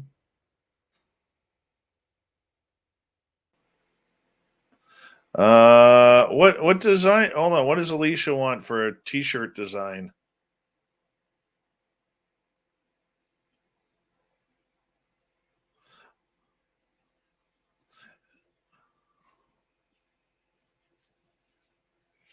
Yeah, we can work on that one, Chad Smith. We can work on that one. Just wait till I got to figure out how to put him up there, and I'm not bugging Ben right now because he's kind of busy.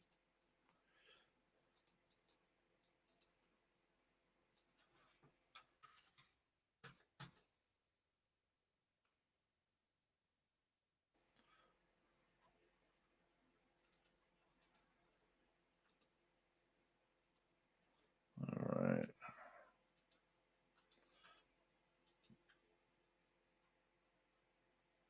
Yeah, we will get new T-shirts here soon.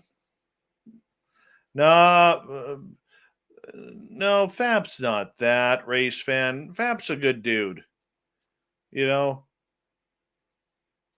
I mean, sure, he still rides a tricycle, but I mean, he's a good dude. He has to for balance of the size of his head.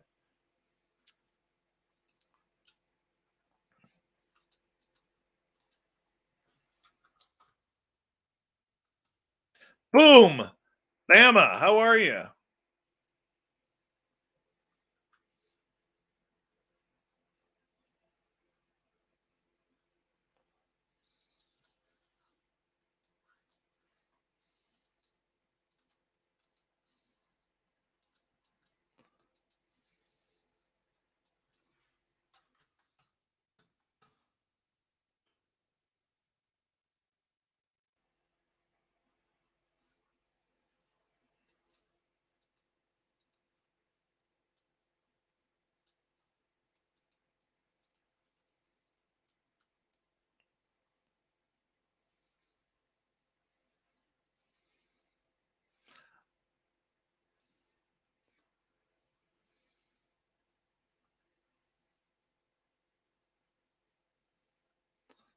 That is a tough choice. I don't know which one I would be choosing. Okay, this is the one I screwed up on, I think. I have seen UFOs. See here. Oh, we got a lot of stuff. Yeah, go ahead. I just want to point out that Kirsten Blackburn, buddy. Follow Dave on Twitter at Spaced Out Radio. Hold on one sec, buddy.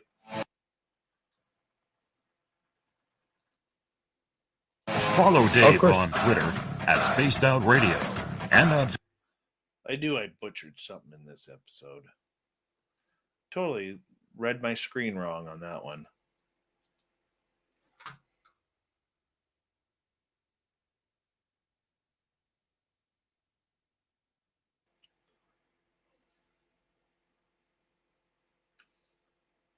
We're allowed to do, let's see, school zones at 30 kilometers an hour.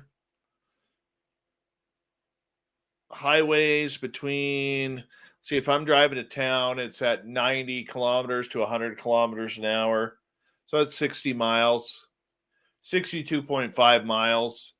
If we get on the bigger highways, it's 110 kilometers an hour. It's about 70 miles an hour.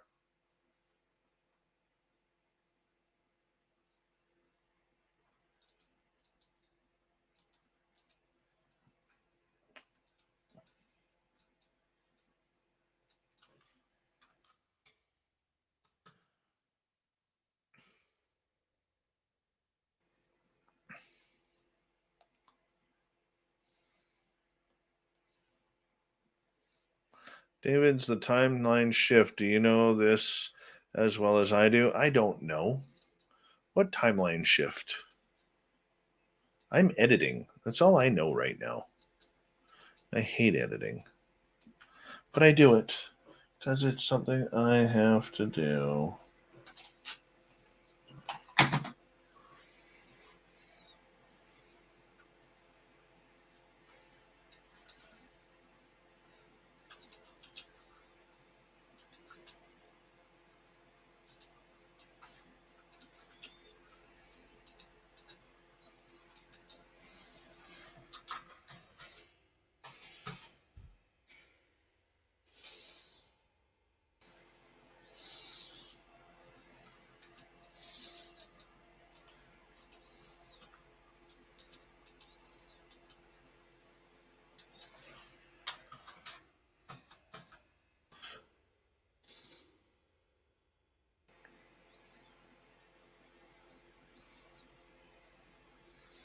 I'd like to try a Whataburger.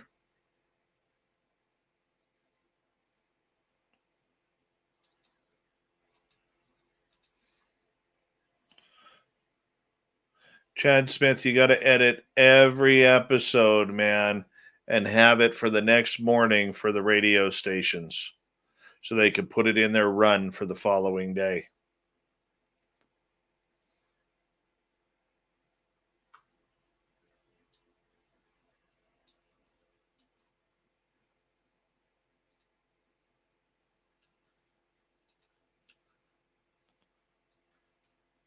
And you can't miss a day.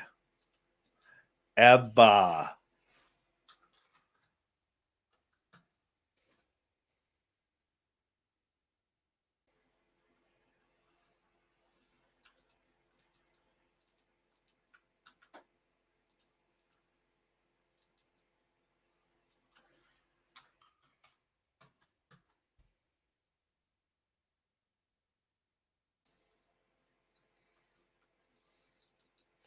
Yeah, there's a little problem between Chad Smith's way of wanting things to happen and the financial aspects of it.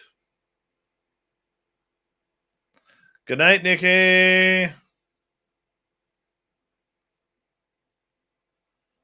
Oh, Jose, I want to see those lines.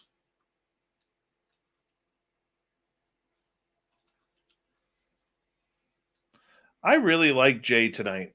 I really did.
Give me 2 seconds here.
No, I'm not staring. I know it looks like I'm staring at you guys, but I'm actually not.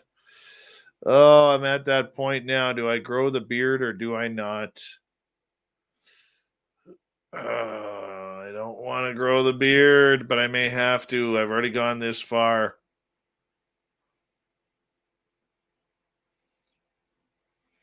Yeah, my nose whistles all the time.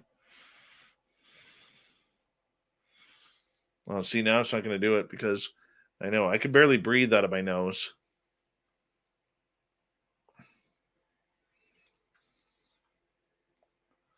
Good night, Truth Entertainment.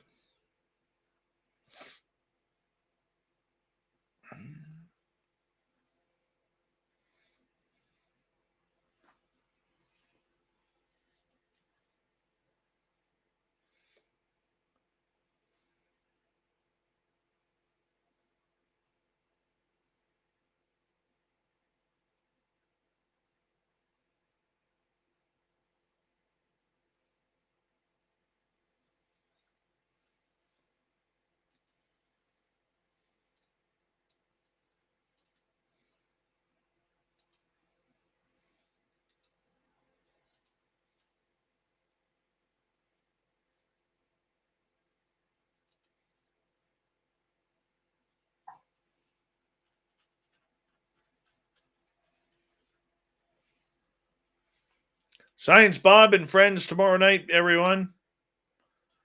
Applesauce, how are you? I gotta get back to my chiropractor so he can crack my nose back. That's pretty cool. He's done that once to me. That was fantastic. Hopefully straighten it out a little bit.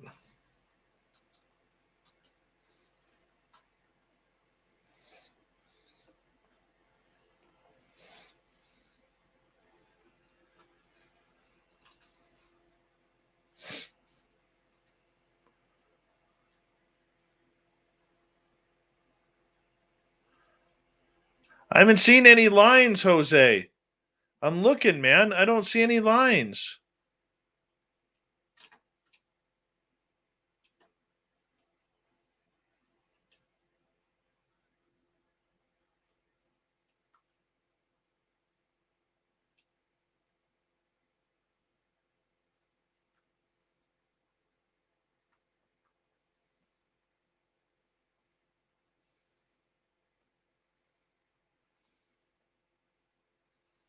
Weird, man. I don't even see it.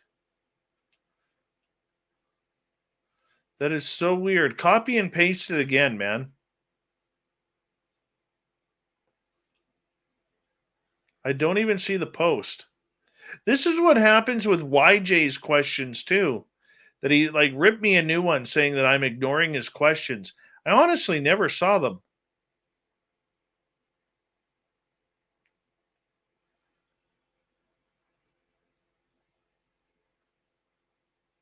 I'll check YouTube here. Maybe I can see it over there.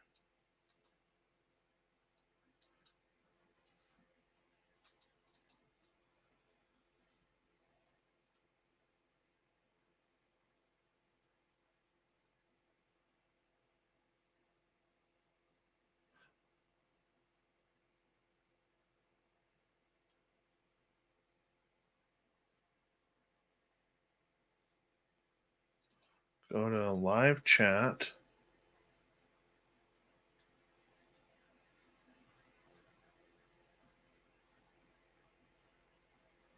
I'm looking.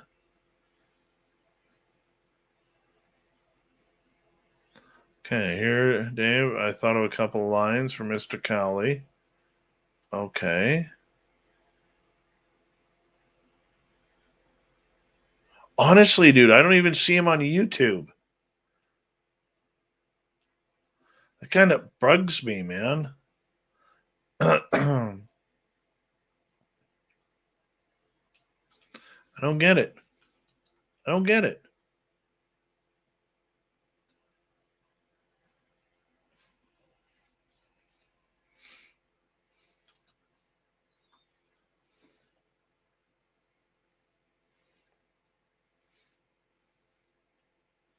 Really don't get it.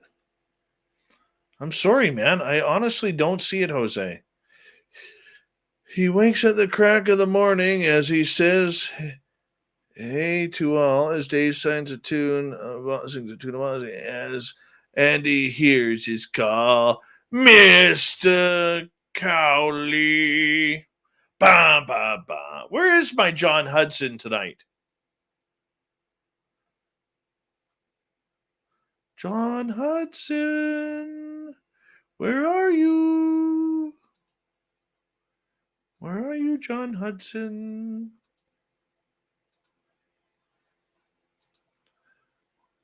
Where are you?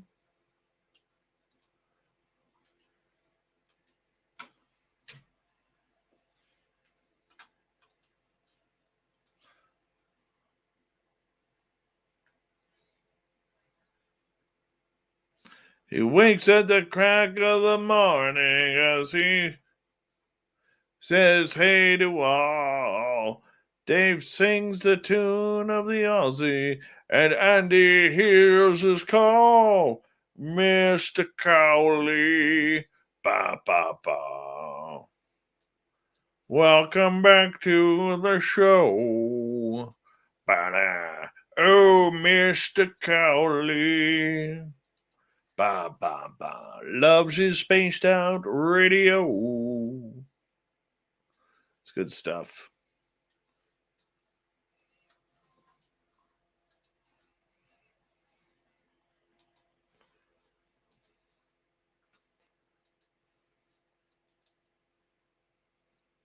That is good stuff. Thanks for working on that, Jose. That actually works.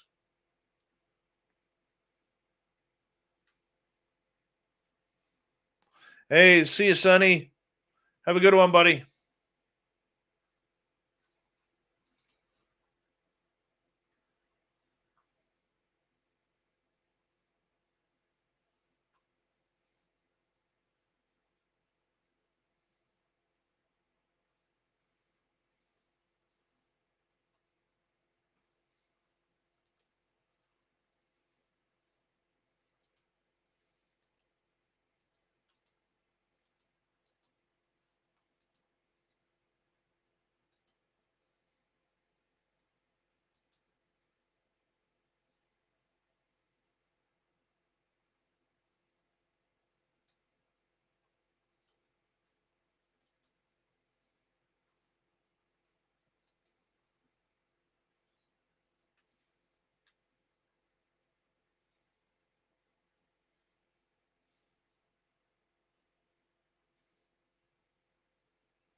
Boy, Fap. Just another kick to the teeth there. Woo-wee.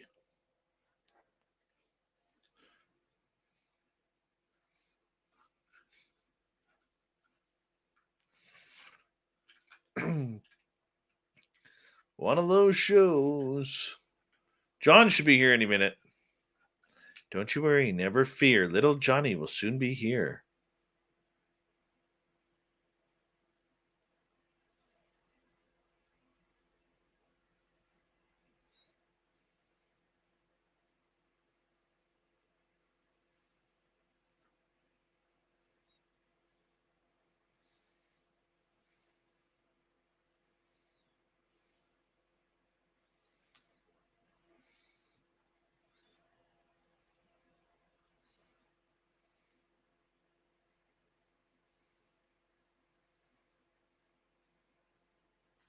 It's pretty cool pictures from the Aurora Borealis last night. It was good to see a lot of people in the U.S. got to see them too, which was really cool. There he is, buddy. the fedora wearing John Hudson, the man who once tried out for the role of Gilligan, but lost out. Wait, say again? Nothing. Oh. Yeah, that story you told about your nose being cracked, that was creepy. And I used to go to a chiropractor. That Feels stuff great, never bothered man. me, but oh man, that Feels story was freaking crazy. great.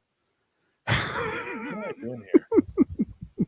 I forgot. I have already uploaded these ones. God, I forgot about that already. Yeah, there they are. Look at that. Look at that. It's amazing when you upload files where they could go once you've actually uploaded them. That's just amazing. They may go in their file folder ready to be sent. Look at that. Technology, man. Who knew? It's astounding, isn't it? Who knew? Were you in bed? No. I'm a crazy night owl, man. Right on. Just cleaning up and singing next You to the got wife. mad at me during the show. Huh? You got mad at me during the show. I didn't. Totally read it in your comments. You saying it to me in anger. About what? You were giving me your angry eyes, Mr. Potato Head. About which? I don't even remember what I said. About the alphabet agencies of the government. Oh. Well, yeah. I mean, to me, it honestly, it does. It bugs me. I shouldn't let it bug me, but it does bug me.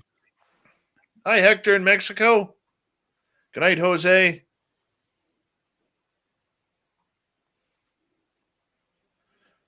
Are you going back to replay it now? No. I was just trying to figure out what was wrong with my why my iPad was logged into the wrong network. But no, yeah, I remember what I was saying though. But but the thing that's so funny to me about it, Dave, is that like if if all this had happened to me, say 15 years ago, maybe a little more than that. I would be so negative on the government, you would not believe it. But after all the years I spent working with them, and all the different groups I worked with, and all the different projects I worked with, and just like it was such a crazy experience for me because in my professional career, like I've worked with so many different groups. I mean, in the private sector, from Louis Vuitton to the Gap to Disney to I can't even think of anyone at this point I haven't worked with at some point. And then I start doing work for the federal government, and I'll be honest with you, man, the quality of the people skyrocketed, and the integrity of the people skyrocketed, and the value of the projects was just like nothing could touch. I mean, come on. I mean, what's the difference between doing a project for the U.S. Navy versus doing a project for Walmart? It's like, oh, Groot, you can sell more stuff, and so I think it just caused me to just grow, really, a lot of affection toward a lot of these agencies. And so it gives me a very different perspective now, Uh-huh. I hear you.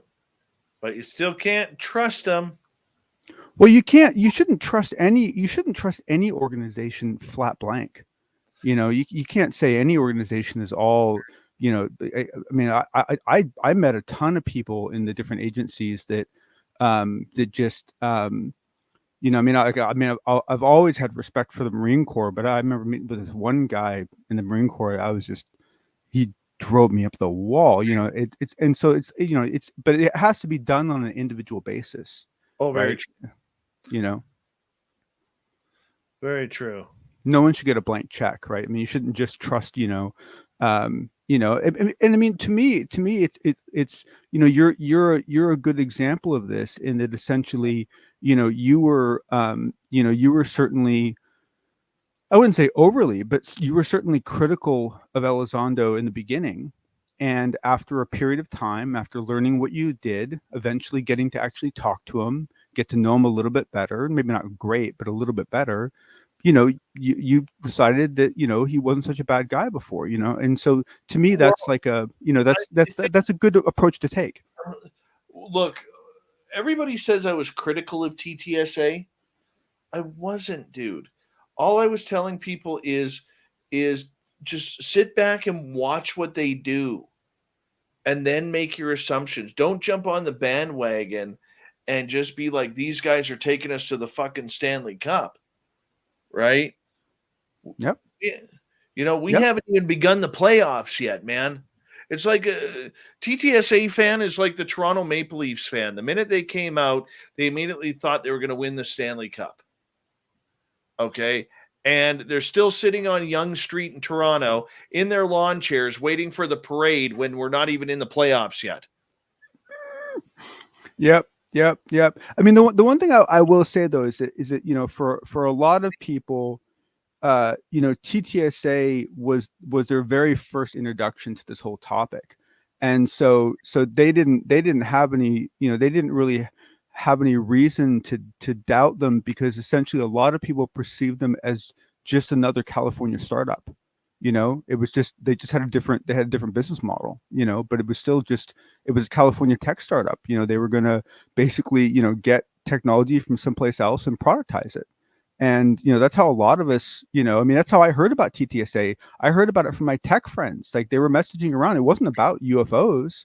It was about tech, and so I think it was really easy to get blinders on, because, people get blinders on about startups all the time, and it's sad because like 1 in 10 make it, but the truth of the matter is that, you know, anyone that just is blanket negative or blanket positive or blanket believes or blanket disbelieves, they're just doing themselves harm, because, you know, it's all shades of gray, you know, and it's all individually considered. And you know, and a lot of it's just based on perspective, you know.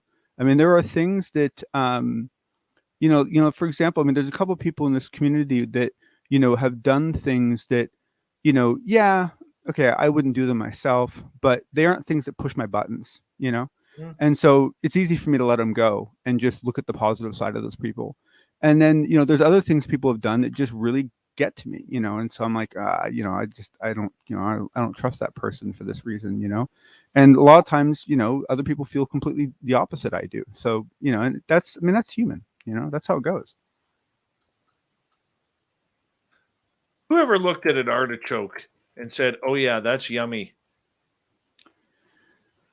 So there are a couple foods in the human cycle, artichokes being one of them, escargot being another one, Ew. that I wish people would just admit that what you like is butter.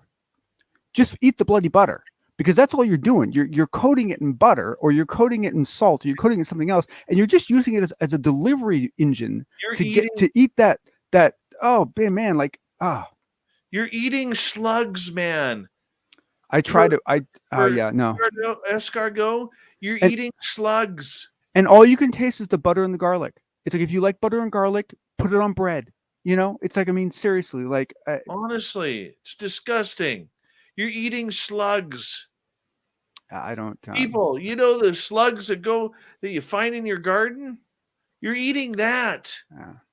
I know. Right? But you know, I'll tell you, Dave, like one of the more challenging things about getting into international work is you have to learn how to buck up and eat whatever you're served, because it becomes a very serious matter of politeness, you know. And, you know, you arrive in some country and they take you out to a beautiful dinner right when you arrive, and, you know, it's a ton of people, and it's, you know, it's clearly a very expensive restaurant, and, you know, they're being really kind to you. I've had to eat some stuff that I wouldn't wish on if I had one, I wouldn't wish on my worst enemy, you know. But I ate it and smiled and tried really hard not to get sick, you know. No way. You know, it's like caviar. You're eating fish eggs. Mm-hmm. That's gross. Yeah. Salty fish eggs. Yeah. So what are you gonna do if you ever get taken off world, Dave? If ever taken you're gonna have to eat some pretty crazy stuff if you ever get taken off world. No, because the aliens, and I'll continue to use that term, even though you gave me a quick stink eye there. Okay, the aliens right there. Peace, man. Mm-hmm. The aliens, they apparently will serve you food of whatever you want to eat, and it tastes like whatever you want it to be. Well, I don't know if all aliens do that. I mean, you'd better just hope you get the good ones, you know. I mean, imagine what the natural diet. I mean, let's assume, like, and I don't know if you've ever seen one, but one of my biggest struggles is with the mantid type aliens, right? Because I have a really hard time imagining this, and that's my fault. Like, I just can't. Visualizing it's hard, and you know, can you imagine what their natural diet is on their own planet? I mean, it's got to be something pretty interesting, you know. And, you know, you get invited there, you're basically an ambassador from Earth, you know. You gotta. I'm not the guy, man. No way. Not the guy. You know, there isn't enough hot sauce in this world that will make anything, right? Oh, but you know what, Dave? To me, like, okay, a lot of the psi stuff, like the psi ability stuff and the human capability stuff, like that I have a lot of personal interest in. But a lot of the UFO stuff and so forth, like it's interesting, but to me, like, the main purpose of all of it, for me personally, is to get to a point of cultural exchange. Like, I want to take someone from another planet out for the best freaking hamburger they've ever had, or introduce them to hot sauce, or hear what kind of music they dance to, or see their sunsets, or find out like what kind of music do their kids listen to that they absolutely hate, right? I mean, like that's what I look forward to. That's what I'm really looking forward to. That's what I can't wait for. Has a Kenny G CD hanging from his sunblocker in his car. Oh man, can you imagine? You could really mess some aliens up with some of that music. You're totally that guy. I don't know if you've ever heard, but at Guantanamo Bay, they used headline from California. Fedora John ruins time with extraterrestrials by playing Kenny G and Michael Bolton monologues. Opening for them, Richard Marx. Holy cow! Oh, Dave, that was beautiful. That was a beautiful trifecta. You couldn't get much worse than that, man. You couldn't get much worse than that. I don't know if you've ever heard this, but at Guantanamo Bay, they actually played Blink 182 as torture in the interrogation program, and Tom DeLonge actually found that out, and it actually bothered him. But the beautiful irony of it all is Elizondo was very involved in Guantanamo Bay. And so it's kind of funny that here you had, Elizondo, Guantanamo Bay using Blink 182 to torture prisoners. And then he gets out, and what does he end up doing? He ends up getting tortured by Tom DeLonge. Totally. I tell you, I wish Elizondo would come out publicly and say why he left the TTSA. I really would, but that NDA, well, he'll never do it. Yeah, for me, what confuses me about it is the timing. Like, to me, the instant the military spending bill got blocked up, where they knew they were not going to get any grants or any funding from the U.S. government.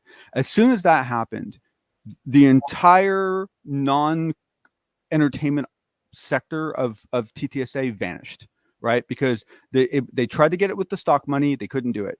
They tried to get it through government funding. That's the whole reason why they did the CRADA, was because it was support for the funding, right? They could, in the funding proposal, they could say, look, we already have a CRADA going on with the U.S.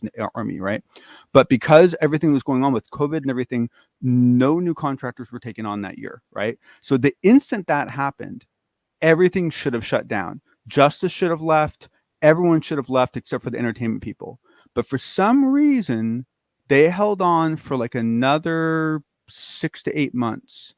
And that's what doesn't make sense to me, is why did they wait? Because I think it was like in January, wasn't it? I think it was in January that they announced they were leaving. I don't remember what month it was, December. But actually it was November, and it happened in December. Okay. Oh, so maybe it wasn't that many months afterwards. I mean, honestly, like, as soon as the stock thing fell through, honestly, Justice, Elizondo, and Christopher Mellon all had damn good reason to just walk, especially Justice, because what he wanted to do was going to cost buku dollars. I mean, they were talking about $50 million for him to get started. And I think that was way low. I think he needed more like a $250 million to actually get started.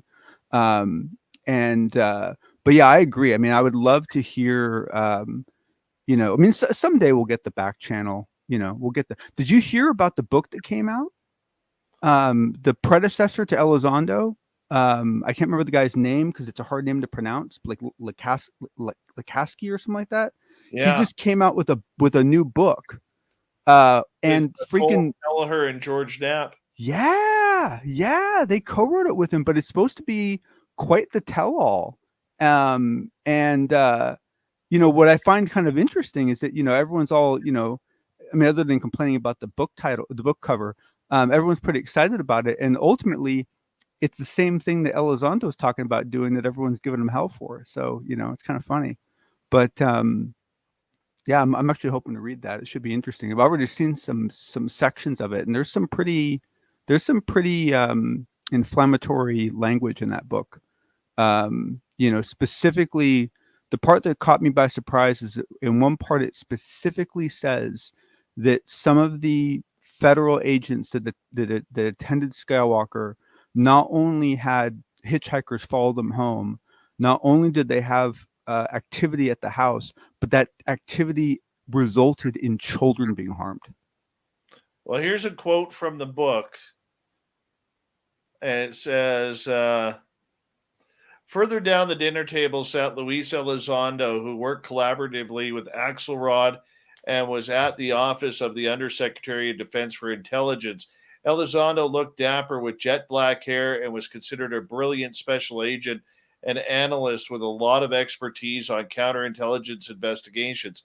Little did anyone at that dinner table realize that 9 years later, Elizondo would become a media star and a household name in global UAP investigations. As he enjoyed his steak tartare, Elizondo regaled those around him with some war stories, including one hair-raising exploit about how his advanced intuition and remote viewing capabilities had saved his life and the life of his men while on a covert combat mission in war-torn Afghanistan. Lou was one of that rare breed, an astute, detail-oriented analyst with an open mind. Holy fuck. Ooh, that's a yummy story. Oh, that doesn't surprise me though. Yeah, that's good. Got juice. Yeah. Well, yeah. I'm gonna have. I don't order a lot of books, but this one I think I want to read. Yeah, I agree. I think it's gonna be very interesting. I think it's gonna be that's one thing. It's one thing that really it sometimes really makes me sad is because you look at someone like Elizondo, you look at someone like Bob McGuire, right? And I've known a lot of people personally in the same boat, where you just because of their capabilities, because of the little things that you've worked on them with or that they've made you aware of, that they have incredible histories and they've just done some astounding stuff, and a lot of it you never get to hear about, and it bums me out, man. I mean, Elizondo's got to have some insane stories from his career prior, pre ATIP. Because I mean, he was 20 years or something in at that point. He served in all sorts of places. Yeah. Bob, same thing, man. Oh man, I would kill to hear some of Bob's stories. I mean, some of these guys have just done some amazing things. It's wow, I can't believe that they put that. That's funny. So I wonder. Okay, so now the other thing that to consider that's really interesting is that book is not the original book. No. Because that book had to go through Pentagon purview. And so it came back heavily redacted, and they went through and took out all that content. They might have argued for some of it. There is some. My understanding is that there is some ability to push back a little bit, but not much. And so I wonder how many pages the original book had. It was probably double the size. That's not uncommon. That's not uncommon at all for it to be double the size. And some people even will lie about that. Like there was some guy not too long ago that was going around doing talks on the shows, and he talked about the fact that the book he wrote didn't get redacted, and then it was funny because then someone else who knew him was talking about it, the process on the show, was talking about the fact that when they first got the book back, how much was redacted and how upset he was about it. It's like, oops, little slip out there. But yeah, I mean, that's the whole reason why it's so hard to write anything. That's why, I mean, a lot of people don't realize this, but there is a huge collection of fiction books, books that are supposed to be completely fictional books that are written by former intelligence and former military people in this country. And that's how they get their stories out. That's how they get them out without them being redacted to all hell. I mean, even Kevin Day did the same thing with his book, right? He self-published it and got it into the Library of Congress, right? And that's a fictional book, but it covers all the details of the Nimitz event, right? He just made up a different story around it, but told the core details of what happened in the Nimitz case. And that, I mean, that is the absolute common practice in the U.S. Even T.D. Barnes, who occasionally does interviews, and I've exchanged emails with him. He's a really nice guy. He was the main subject of Annie Jacobson's Area 51 book.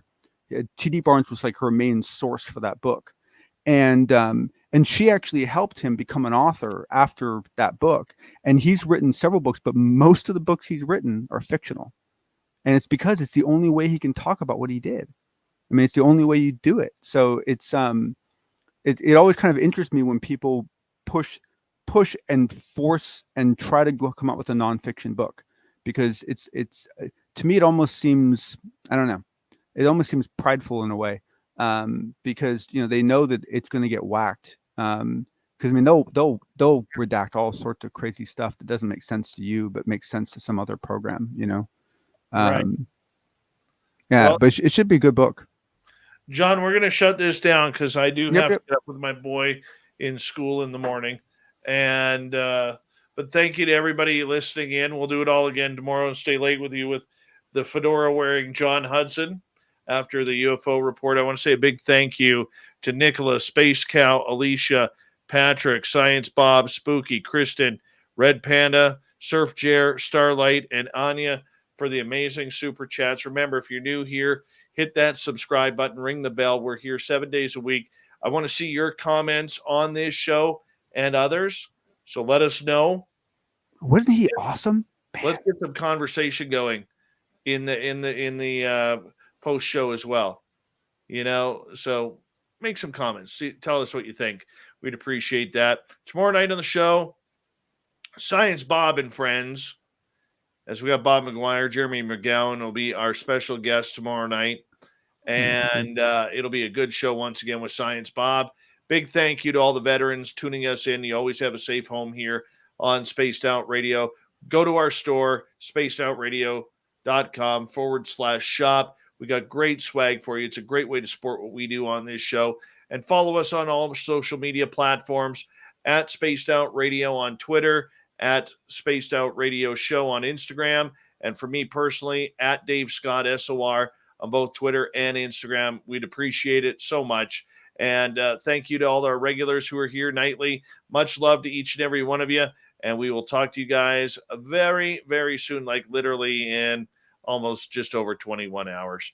So it'll be great.